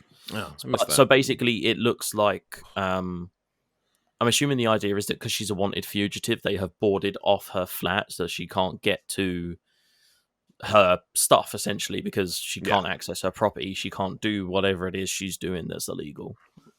you do have the option before going up to the top of the flat of talking to the people at the bottom of the courtyard, and they're like cool kids. I They're think. b-boys. That's They look- exactly. They're like listening to music down at the bottom, and you talk to one of them, and he says, "Oh, you can help me out by jumping on all the cameras and deactivating them." Yes. Which we learned is an one of essential those process to continue. Yeah, one of those instances in this game where you're like, "That's a side quest," and you're like, "That's not a side quest." That is crucial for continuing the main story. So if you do jump on all the cameras, which there's 3 of them in that area, he gives you the cassette, which is then used later in the game. Yes. So I have not used that yet. Mm. But when I went into the courtyard, I immediately tried to pick up one of the tapes from his feet. Immediately tried to interact with it. And I think his name's Simon. He was like, "Hey man, that's stealing. You can't do that. Like, if you wanna," he's like, "but if you want one, I've got something you can do." And what's weird about this area is that there are these robot police, essentially called the Sentinels. Yeah, and they are the people trying to track down Clementine, and they are also the people who have installed these cameras in the residency. And from what I understand, I don't want to say oppressed, but they're stopping these 3 robots from playing their music and essentially being quote unquote antisocial. So that's what the cameras are for, so that they can be watched.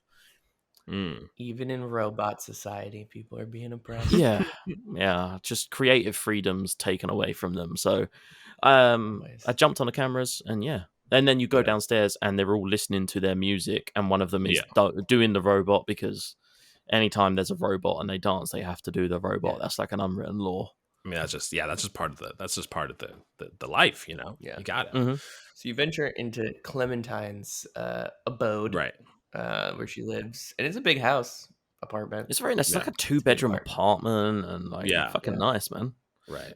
And you go to the back, and she kind of pops out and is gonna hit you with something. Yeah, she's got like the pixel lamp in her hand, and she's like ready to hit you. She's like about to like fucking kill you. Oh, just a cat. She's like, "Oh, I thought you were a Zerk." And then she sees the little badge, and she's like, "Oh, you're an outsider." Yeah, exactly. La-di-da. Yeah, and she tasks you to get the what she needs is the atomic battery. That's what she's looking for. That's what we have to our task to find, and that kind of sets up this quote unquote trading sequence that Ben was kind of talking about, where we kind of need the cassette tape, and then we have to find this individual. Exactly. You have to. There's a guy who can get you into the recycling facility. Hey, he's not suspect at all. No, he looks very normal and healthy, and like he's doing good things. And he needs a hard hat and a work vest. And this is, and he's like, "You're a 4-legged small furry creature. You seem qualified to retrieve these things for me." Which I'm like, okay. This is where I've got up to. I've just spoke to Blazer, and I was like, I need to, because I had chores I needed to do today because I've had a busy week and I haven't done them. And I was putting them off. PSA, guys, if you have chores to do and you want to play games for a podcast, do the chores first and then play the games. So I had to stop playing to go and do my chores because boring adult life. Yeah. But I'm not. Unless you're doing your chores, you could choose not to do them, and that would be. That's bad. true. I'm not super worried about the end of the game being spoiled or anything. I have a feeling that I know roughly where it's going with the ending anyway. We can kind of go vague, or I can just go blatant to the ending. Of it, I have a feeling that it's not going to be super revolutionary. If it's super revolutionary, I want it to be vague. But to me, I'm like, we're going to get to the surface. We're going to get reunited with the cats, and then the companions are going to leave this underground place and come to the surface. Yeah, one way or another, that's about what happens. Pretty much. So to get through this section, is what we're going to go into. I assume. That's what I was going to say. There is 2 workers standing outside of a hat store where the helmet is sitting in the window. Well, actually, there's one worker, and he's like, "Man, I wish I could get these boxes into the store, but my friend is a drunk." There's no voice acting in that game. That's my interpretation of this robot. And we're like, "Oh no, a drunk friend. He must be in a bar." And so you go to the bar and you talk to the patrons of the bar, and the patrons are like, "There's a guy. He's fucking sloshed in the bag, bro. He's gonzo, wonky sloshed, wonky sloshed." And so you make your way, and there's a robot passed out on robot juice. Mhm. Which I don't know what gets Motor robots oil. drunk. Motor oil. And so you have to climb up onto a shelf above him and knock a crate of bottles, and it wakes him up. onto him. He hit that triangle, hit it off of the shelf, falls on top of him. He like wakes up and he's like, "Oh fuck, man, got to go do my job." That sounds like so then he manslaughter, but okay. Yeah, it's really aggressive, but he is made of metal. It's true. I guess you so, know, yeah. it's a little different. Yeah. So he walks back over to the truck where they're unloading the boxes, and then you can hop into one of the boxes, and the guy will carry you into the hat store. Yeah. And that's where you steal Hat. the helmet. And then there's another clothing store which has the workman's vest. And if you try to steal it, at first the store owner will yell at you and be like, "Hey, that's fucking stealing. What's wrong with you?" And then he'll stand right in front of the work vest, and he will not go away. But if you go into the back room where there's changing rooms, there's a boom box sitting there. A cassette with set, the cassette in the boom box, and then all of a sudden you've got some bangers playing. Right. The workman comes to turn off the boom box. You run back around to steal the vest, Yep. and You then give you it to can go Mr. deliver Blazer. it to Blazer. Yep. Yeah, Mhm. Blazer's his name. They're curious. Have you noticed? It might just be me. I feel like there's a lot of Metal Gear references in this game. So in Momo's flat, there is a poster on the wall that looks very, very similar to like the promotional poster for Metal Gear, where the characters. I'll send it into the Discord. But there's that. There's the scene where you're trying to fight off the Zerks, and you press the button to bring the lift down, and the lift starts at the top and comes down, which is very similar to the cargo lift shot from the tank hangar of Metal Gear 1. And then Oh, weird. got hiding in a box to get into an area. I might just be Kojima fanboying over here, but hey, that's that. There's definitely a Skyrim reference. I was talking to one of the robots down a side alley who was like eating at this burger joint, and he was like, "I took an arrow to the knee." Yeah, he was like, "Oh, I used to run a store." Does he make an arrow to the knee joke? He was like, "Oh, I took a screwdriver to the knee, so now I can't do it anymore." Ah, that's funny. I like that. So there are little Easter eggs in there if you're looking. Right. So then once again, we jump in a box. Yep. Because that's what this game is. Jumping in boxes. And nice Blazer carries us into the recycling facility. It's lots of puzzles you know. and avoiding Zerks and whatnot. And This is pretty much just a repeat at a higher difficulty of the last section in between where you're avoiding Zerks. Yeah, exactly. Nothing too different happens in this section really at all. You eventually get into an area where there is 3 buttons on the floor and a giant green fluorescent tube with pieces of metal on it, and the buttons will lift and lower and open and to get the battery. The battery that we're looking for. And so you have to use these little robot drawer. Like they're like little desk drawers. You can use B12 to like move them, and they'll move wherever you go, and you kind of have to just place them on these 3 buttons to ultimately get the atomic battery from inside its little safe that's right here. I thought it was a cool addition. Yeah, it's a fun puzzle. It puzzle. was fun to add like a new mechanic, and it was like made me think. I was like, okay, how do we do this? Well, especially because you get into the room and there's only one of them, and then you can use the one to lower and there's like a barrel that you can roll into the room. Right. So at first your thought is like, oh, I have to use the barrel to like block off the middle barrel part. Can only go knock one out the way, battery. which is right in line with the thing. Exactly. So you can put the one on there and it doesn't do anything. And what you have to do is you have to go to the gate to the right and then jump on the little file cabinet, jump over the gate, and there's another one in there that you can having 2 of them makes it super easy to just like, oh, cool, button, and then roll the barrel across. Okay. Yes, and then you get the battery. Yeah, with atomic battery in hand, you head back to Clementine to tell her that you received the battery, and when you get to her house, she's not there. So you're talking to people. The only other person you've interacted with is Blazer. So you're talking to NPCs and everything, and they said that they saw Blazer go to the nightclub. So, and when you go to the nightclub, you find out that he's in kind of the VIP room, and that I think you can also, if you look at the cone head in her apartment, there's a note that said, "Me and someone went to the." Went to the nightclub. Nightclub. Oh, gotcha. Yeah. So however you get to the nightclub, you have to figure out, because the door is blocked and the VIP room is above the nightclub. So you do your little cat reconnaissance where you're jumping on things. You find out if you up where the DJ is, if you pull one of the levers, it like raises this platform up and down, which gives you access to kind of the awning. But the one on the left side doesn't have a pull lever on it. So you have to try to figure out how to do that. I interacted with the bartender and got a drink. And if you talk to one of the robots, he was like, yeah, they stopped giving me drinks because I was too drunk, so I broke and stole their lever. If you give me another drink, I'll give you the lever back. So you give him a drink, and then he gives you the lever in which you use to get into the section of the VIP room.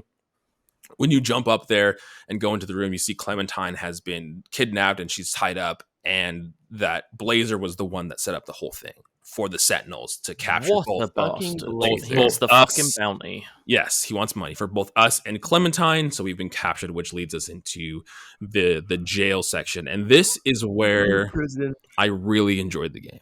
And not that I thought the game was too short, but I really wish the game had more of this. So in this moment, you don't have B12. They've taken B12 away from you, and you have to go Bastards. get Clementine free and then go find B12. In doing so, there is lots of Sentinels. This is very, and you said the Metal Gear references, this is very Metal Gear 2. You're doing a lot of sneaking, you're doing a lot of hiding around.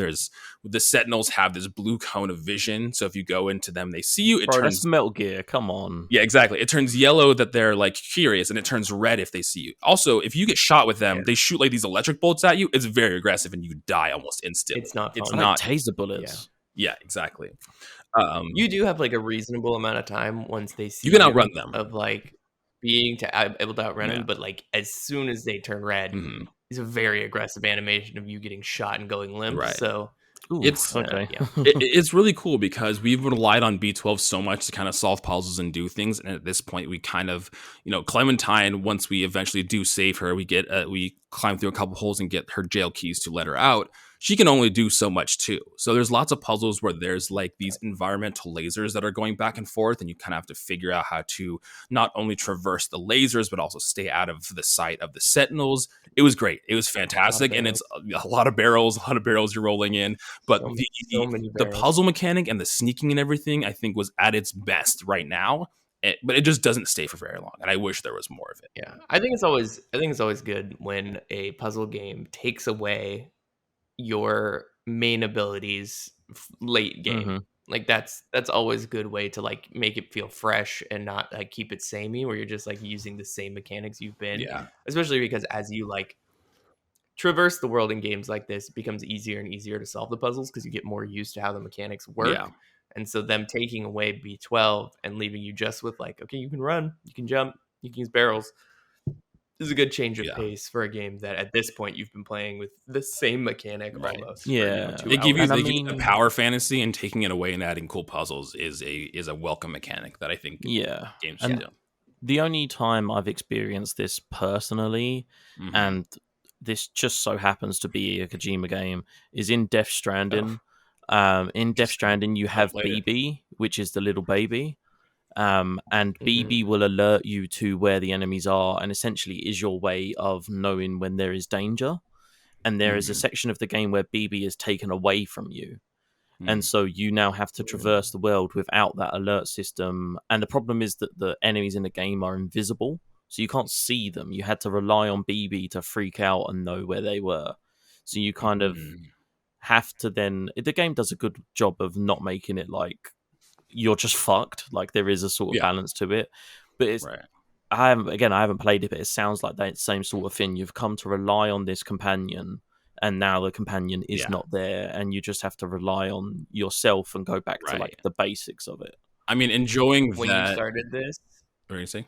When he started that, he was like, "This has only happened to me personally," and I was like, "Is he about to go in a story where like, oh yeah, I lost like my companion, someone like stole his fucking glasses, and he's like, good luck, bitch, traverse this shit now. I'm doing this now. You can't see."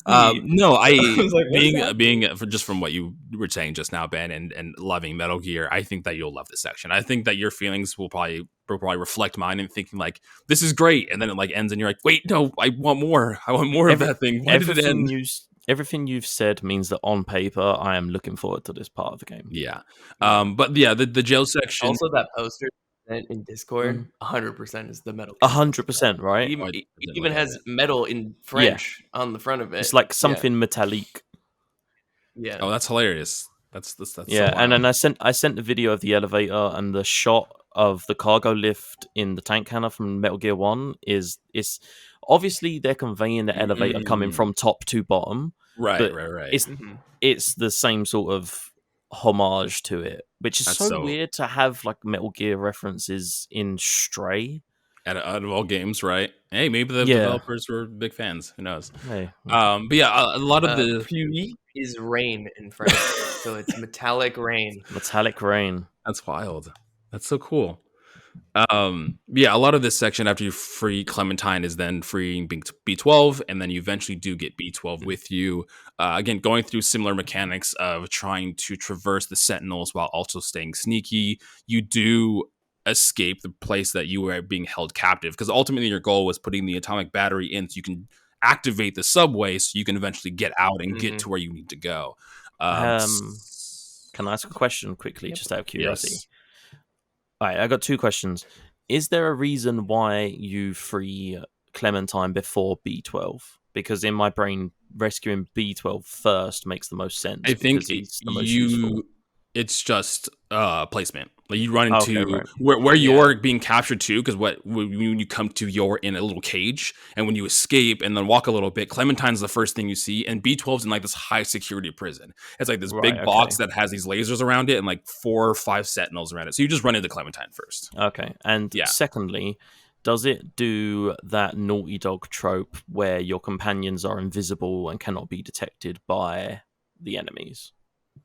I think in all the situations they set it up perfectly where Clementine is usually behind. It's usually when you're interacting with the Sentinels, it's opening a door to get Clementine access to that area. So like you'll get to a gate and Clementine's like, I can't get to this gate. So you crawl underneath, and now you have to traverse the Sentinels. And when you get to the other side, you open the gate, and you can distract the Sentinels. Or there's a part where you have to have them chase you, and then you lock them in cages similar to the Zerks. So that's how they set that up. Clementine's never in a situation where she's running into the Sentinels. Okay, so it's not like I mean, I was talking to Ellie about like Uncharted 4. You should go listen to a Get Wrecked episode came out. We spoke Uncharted 4, but they do that thing where like Sam's with you, and even though he's running around in broad daylight, not behind cover, they don't see. I didn't know if it was something like that. No, they set it up perfectly where Clementine never really interacts with the Sentinels. That we do something to either distract the Sentinels, trap them, and that paves Clementine a safe route through to the next area. Okay. But we eventually put the battery in and activate the give power to the subway station, and now we have to head back to Midtown to get to the subway station. In doing so, we hop in a car with Clementine when we're driving through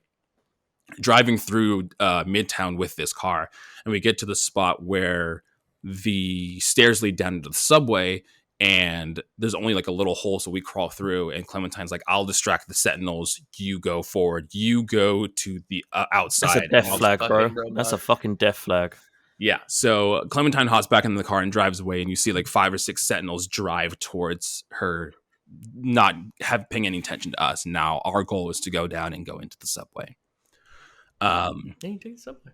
Yeah, you go downstairs, you go into the little cat subway, which leads you to this very pristine area. After you leave the subway and head up the stairs, it's like all white marble everywhere. There's a bunch of robots that are just kind of cleaning. That's really all that they're doing at this point.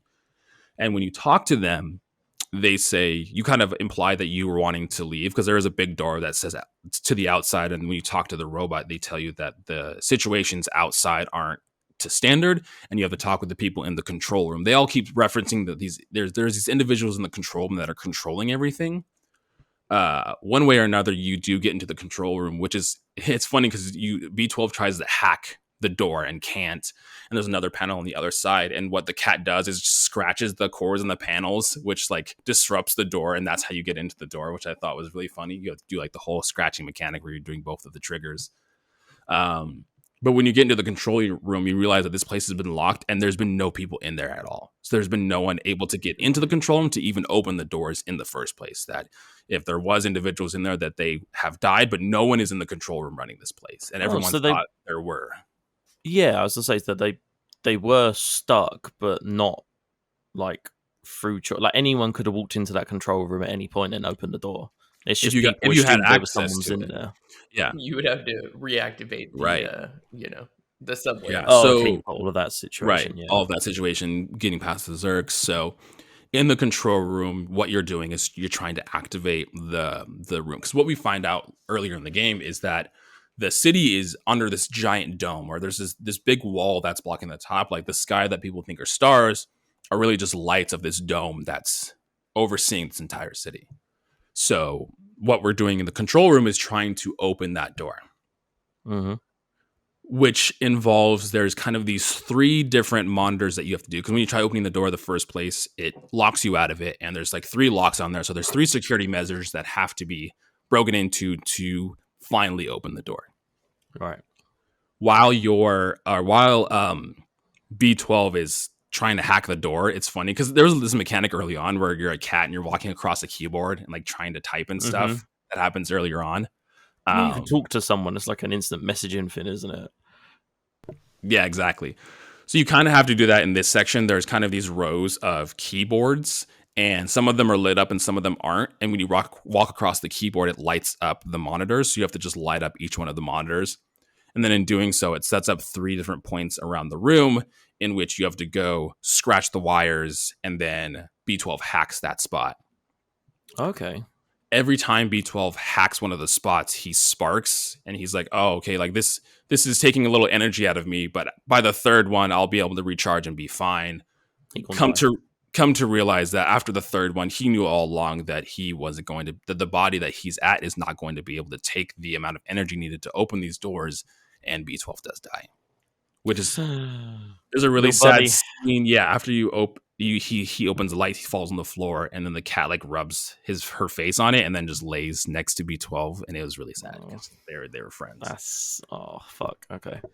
But yeah, so after that, it sets up a cutscene where the door starts, the roof starts to open, which shines light onto the city. Which it just cuts into like a couple characters of interest that we have met throughout the game, looking up and seeing the blue sky. All the Zergs die immediately when the sunlight hits them. They all explode. So they obviously the sunlight is an extreme light where they can't handle it. So all the Zergs that have access or in an area where the sunlight can hit them, they die. You then go to the main door that leads outside. You climb up some stairs, and it's just the cat sitting at the top of the stairs in like the grass and like seeing butterflies. And then it cuts. It's credits. So the only outsider who survives is Balthazar. Oh, Clementine's still alive. So in that cutscene, the Sentinels are chasing her, and the door opens up, and that deactivates the Sentinels. So Clementine is also still alive. Oh, okay. So it's just poor Momo the martyr. Yep, exactly. I don't even know if Momo's dead or if he just couldn't make it through the door. And he's just trapped. Yeah, there's no cut to Momo and what he's doing. So yeah, it's implied that he's dead to me because like not to me personally. But, aren't you like being fucking chased by like a swarm of Zerks or something? So to me, the implication is that he was eaten by Zerks. Yeah, and the fact that it doesn't cut to him confirms that for my headcanon, but. Because it literally shows Clementine like in the car and the Sentinels chasing her, and then the Sentinels are deactivated once the barriers open. And it seemed, because obviously we came from the world in the first place, but from people seeing it, it seems like the world is fine. Like there's a bunch of lush grass, there's blue sky and everything like that, and it seems the outside world is okay. You don't actually see the cat reuniting with the other cats. It just cuts after the cat makes it out. So Stray 2 reunion. Exactly. The Stray cinematic universe is now going to be confirmed. You heard it here first. But that's Stray, everybody. It was Stray. We'll go and give kind of our points here and wrap this guy up. Ben, how did you feel about the time you experienced with Stray? Because obviously you didn't get to the end, but from what you've played. I mean, I will more than likely finish it tonight because I was extremely enjoying my time with the game. Obviously, I feel like it's hard to convey when we do the podcast how different your experience is playing a game critically versus just playing a game. You know, things like the Zerks and stuff, I could have just sort of brushed that off, but because we come together and we talk about it in a critical sense, it kind of takes away from the experience of the game a tiny bit. I'll be honest, right? I did not play this game for the story whatsoever. I played this game to be a fucking cat in a dystopian sci-fi setting, and it lived up to that as far as I am concerned. The setting is great. The lore of the land and why everyone's where they are is okay. It's not original, but it's a solid one. That's a solid story of sort of humans being pushed underground and stuff. The gameplay is great. The traversal is solid. Is probably some of the best traversal of a parkour sense that I've played for a while. And look, I mean, the guys and girls and they's not and whoever who made the game, they know what they were doing, right? They wanted to make a game that is a homage to cats, and that's evidenced when you look at everything they're doing. Like, money that was made by the game, part of that is being donated to charities that look after stray kittens and rehouse stray cats. You had the game itself, the cat itself is modeled after the office cat for the development studio who made the game. Like, everything about the game is a homage to cats and to trying to take away this stigma that people have about stray cats, that they're like dirty, disease carrying animals. And if you're coming into the game looking for like a fucking rock solid story, the story's fine. It does what it needs to do. It provides a backdrop to the game. But if you're coming for the gameplay, if you're coming to play as a cat, if you're coming to nuzzle against robots and watch hearts appear on their screen and jump up the sides of air conditioning units, then Stray does exactly what it needs to do. Yeah, I reflect everything that you said, Ben. I have a different opinion and different perspective a little bit about the story. I know the story was kind of basic, and like you said, it's not something that hasn't been told before. And I too was not going into Stray for the story necessarily. I wanted to play as a cat because that is what I think everybody was here for. Mm-hmm. But I will say that the story and kind of slowly peeling the layers of like what happened to the people before and the narrative was a good motivator for me to continue playing. I mean, obviously, like I said, the gameplay is fun and traversing as the cat is fun, but for me personally, the narrative and peeling back that narrative was a good motivator and driving force for me to want to continue playing this game. So I did enjoy it. Like you said, it's not anything crazy. Didn't like hit me on the emotional side. It wasn't anything that hasn't been done before with the whole post-apocalyptic world and setting and everything. But I think that it was good. Controlling this cat feels fantastic. I mean, the world and the verticality and having you learn these environments by exploring them in repetition, I think were all done really well and helped just build the experience up in general. There were some issues that we had with the Zerks and the whole laser light thing, which I was trying to find the name of, and even in this walkthrough, the person that wrote it refers to it as Doc's weapon. So even that person doesn't know what the hell the gun was called. But there is some issues with the Zerks, and if not, their behavior is not really matching up to their lore, which I can see. But in the moment, at least looking back and playing through that didn't really take me out of the experience personally that much. Ultimately, it's a fun game where you could play as a cat, and everything that you do between climbing and knocking down things and meowing all reflects and mimics what I would think being a cat is like, and it feels very fluid. Yeah, I just want to say very quickly before we let the man that is Kai chime in on his thoughts. Man, the myth, the legend. The Wikipedia for Stray says that the weapon is called a defluxer. There you go. Defluxer. Okay, Kai, take us home, buddy. This story is amazing. Yeah, I was ready. I was ready for that to happen. I was like, "Do it! Tell me the story is amazing." No, I do. I don't think I've ever played a video game where there's not a single human. Yeah. That I've played through. There's not a human in this entire game, and there's only things the humans have created and a cat. Yeah. and it is very difficult to understand the Wow. worldview of a cat.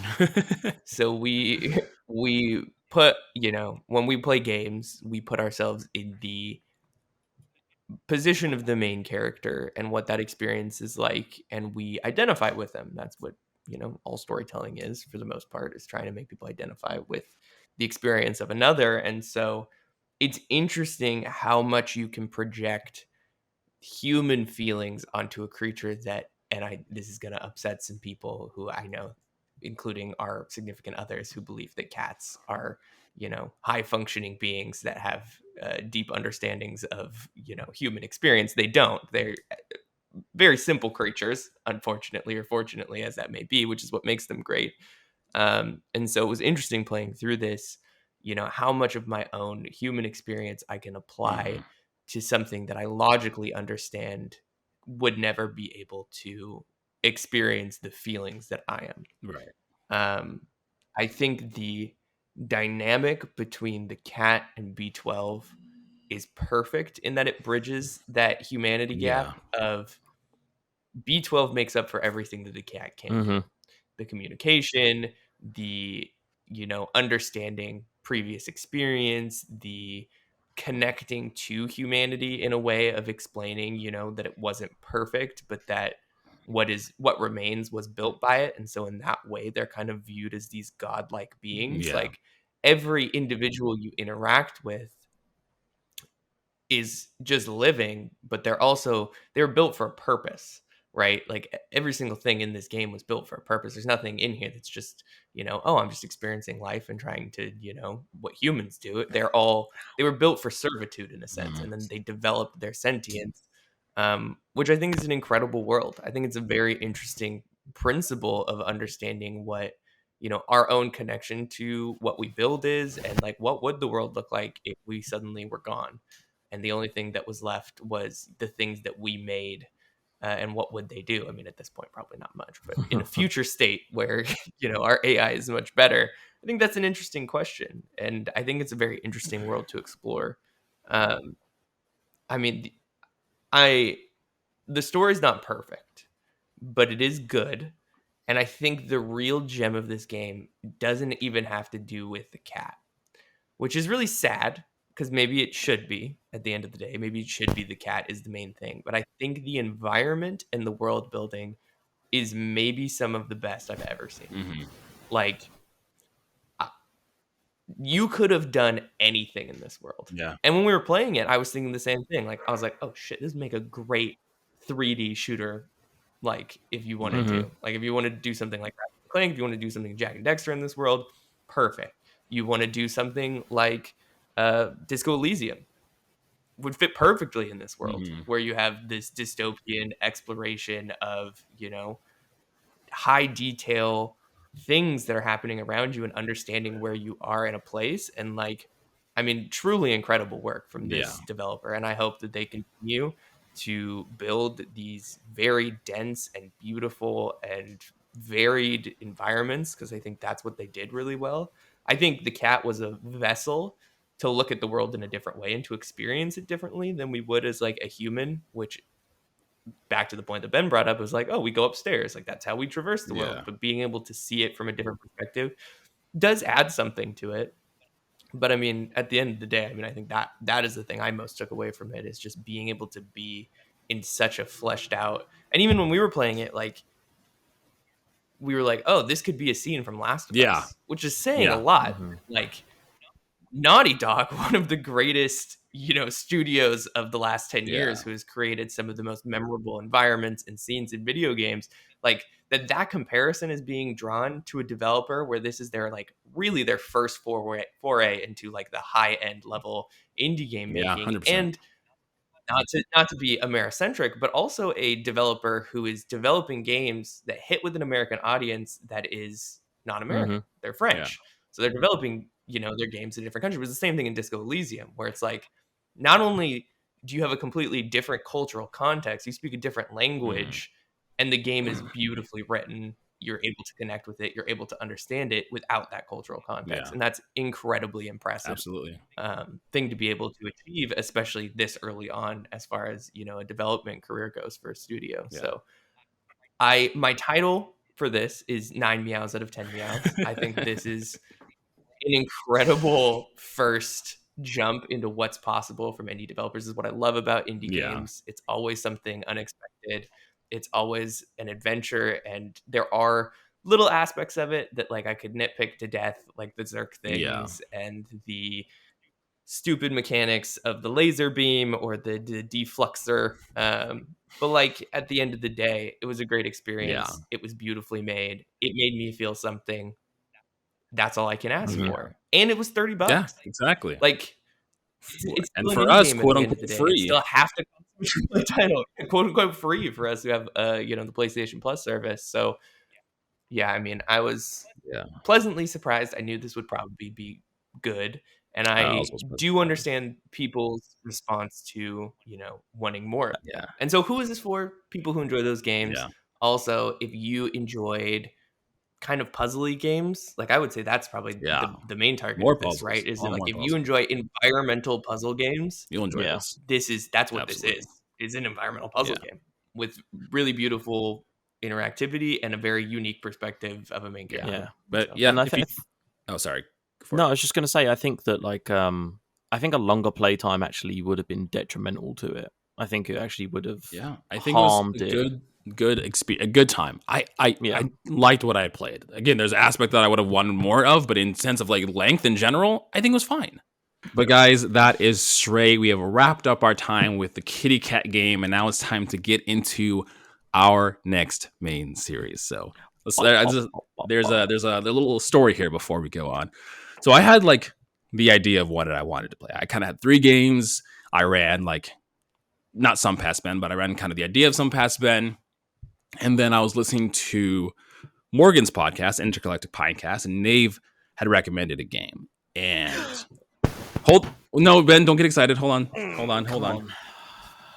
And I was going to play that.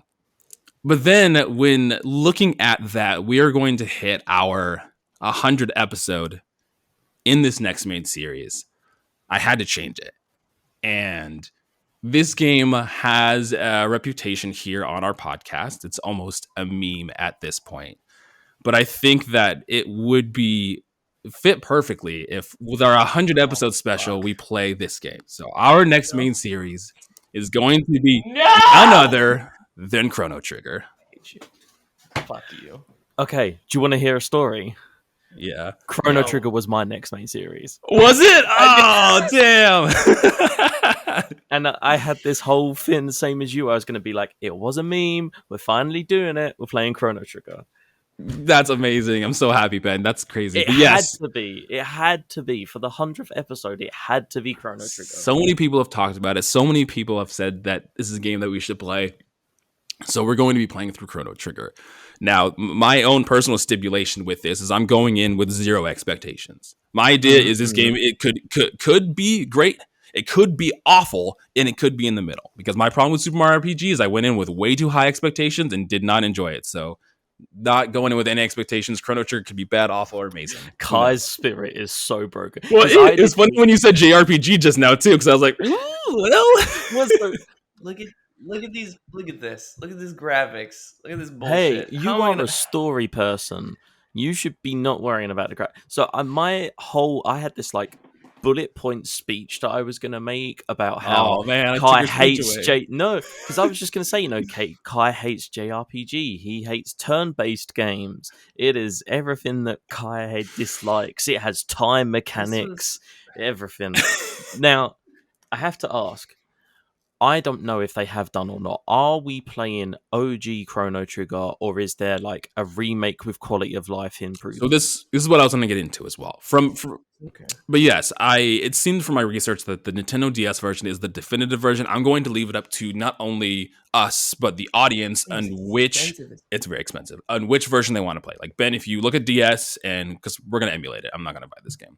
If you look at like DS emulators and you're like, I don't want to deal with a whole 2-screen thing on an emulation, play the SNES version or whatever version of that. Again, audience, if you're listening and you want to play Chrono Trigger along with us, whatever version is ideal for you. I think for us at this moment, I'll do a little more research, but at this moment, we are going to be playing through the Nintendo DS version of Chrono Trigger.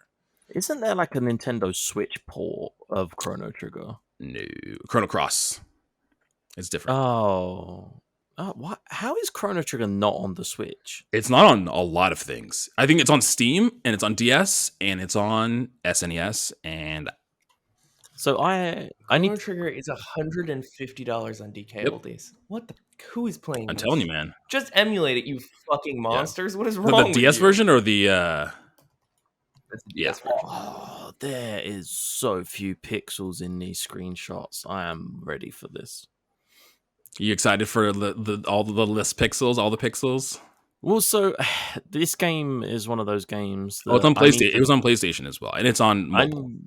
I need to temper my expectations because. Yes. Are you trying to have me get canceled by all of the fans who listen who love these old ass games? I need to temper my expectations because I know of Chrono Trigger, and it kind of came about from Ocarina and talking about games with time mechanics and things like that. Yeah. And shout out to Listoff. I know Brian of Listoff is a massive Chrono Trigger fan. It's like his favorite. And if I remember correctly, Ryan is playing it for the first time this year as well. And Ryan is playing it for the first time. So there's a lot of people in our little community who talk very highly of Chrono Trigger. Right. And so I do have to temper those expectations. Those expectations are going to be tempered. You've all listened to or heard about we're notorious for our Super Mario RPG hate. Understand that is a very possible outcome with Chrono Trigger. We can all leave Chrono Trigger and hate it, which is, again, I'm tempering those expectations. Please understand, I will be as critical of Chrono Trigger as I feel is right playing it for the first time in 2022. Yes. I will attempt to keep an open mind. That's good. See, guys, there you go. Kai's going to attempt to keep an open mind on this, even though it's literally everything that he possibly hates from video games. That was like perfectly ambiguous enough. Like you cannot get in trouble in any sense. I mean, turn-based game, JRPG, has a time mechanic, pixelated. Right. Those are everything you like, right? Exactly. I hope the translation is. It's an early 90s game. The localization is going to be god awful. The character graphics are cool because it's the Dragon Ball Z man. I forgot what his name is, but Chrono. The guy who made Dragon Ball Z. The guy who makes Dragon Ball Z is just Chrono. He's just Chrono. God. When you look at it, Chrono actually really fucking looks like Goku. Yeah. Akira Toriyama. Yep. There you go. He is the artist for Chrono Trigger. Let's go. There's a giant fucking ambiguous frog. I'm down for this frog dude. So, guys, this is also going to be a little different of a series because the series might be a little longer with shorter episodes. I'm working on how we're going to be splitting this up, at least for the first episode. And what we're going to be playing this week is we're going to start with the Millennium Fair and then end on kind of chapters are segmented out. It's called The Queen is Gone. And it's kind of around the first boss fight. So we're going to end after the first boss fight. And that doesn't seem like it's relatively too long. But what I'm thinking is this series will probably be 9 or 10 episodes is kind of where I'm going with this because I'm going to shoot to having a little bit of shorter episodes and a longer series. So let us know how you feel about that and the idea of that. But at this point, the graphic and the schedule will be up on our social media, so you can check that out and reference that to see what we're going to be playing through. Okay, guys. But yes, our next main series, we're going to be playing through Chrono Trigger. We talked about it 1,000 times on this podcast. They're like, oh, when are we going to play Chrono Trigger? Oh, let's not play Chrono Trigger. Everyone, Kai's not going to like Chrono Trigger. We're doing it, guys. It's going to happen. Yes. And we're doing it. Yes. Stick to our social media to find what we're going to be playing through. But now let's get into our recommended section. So we're going to skip the recommended section for this week, not because any of us have bad memory or forgot, just because reasons that we're just not going to disclose to any of you. But may or may not be a video on our social if you want to. Exactly. But Ben, what are we recommending next week? What do you want to do next week? Yes. So I want to do third-person shooters because the other thing is I was listening to Game Together and Philip and Nave were talking about Gears 5 and they were talking about where is a good jumping point and they mentioned Gears 2, which Gears 2 is a great Kai, game. I will let you know at some point we'll be playing Gears game at some point. Is this the fucking Play Games Kai Dude, doesn't do like you remember? podcast? Jesus Shout Christ. out to all of the people who have been here from the beginning or have listened to the old episodes. It used to be a podcast where we play games that we like and games that we don't. That was the spiel in the very beginning of the very first episode. That was my spiel. Games we was like, our games we mission. hate. Yeah, it's supposed to be equal, gentlemen. I feel like I'm being targeted. But I mean, we won't play Gears for a while. I don't want to dump too much on you. I mean, we got 10 weeks of Chrono Trigger, so I mean, My main series is next, so we could do Gears 2 as my main series and just back to back. absolutely put Kai through the ringer. So yeah, guys, next week bring your favorite third-person shooters, and we will be recommending them on the podcast. Yeah. But thanks for listening. Thanks for getting to the end of the episode. As always, like I said in the beginning, follow us on social media. Anywhere you find our podcast, you can find the link tree. But yeah, stick there to see how we're going to be tackling Chrono Trigger and the schedule for that, because that will be up on our socials. But that's what we're doing next week. We are starting Chrono Trigger, and we're going to be playing through the beginning section up to the first boss of the game. Let's go. My expectations are here. I'm all right. I don't want to get excited, but I'm kind of excited. I'm excited about the idea, even if it's bad. It's like cautiously optimistic.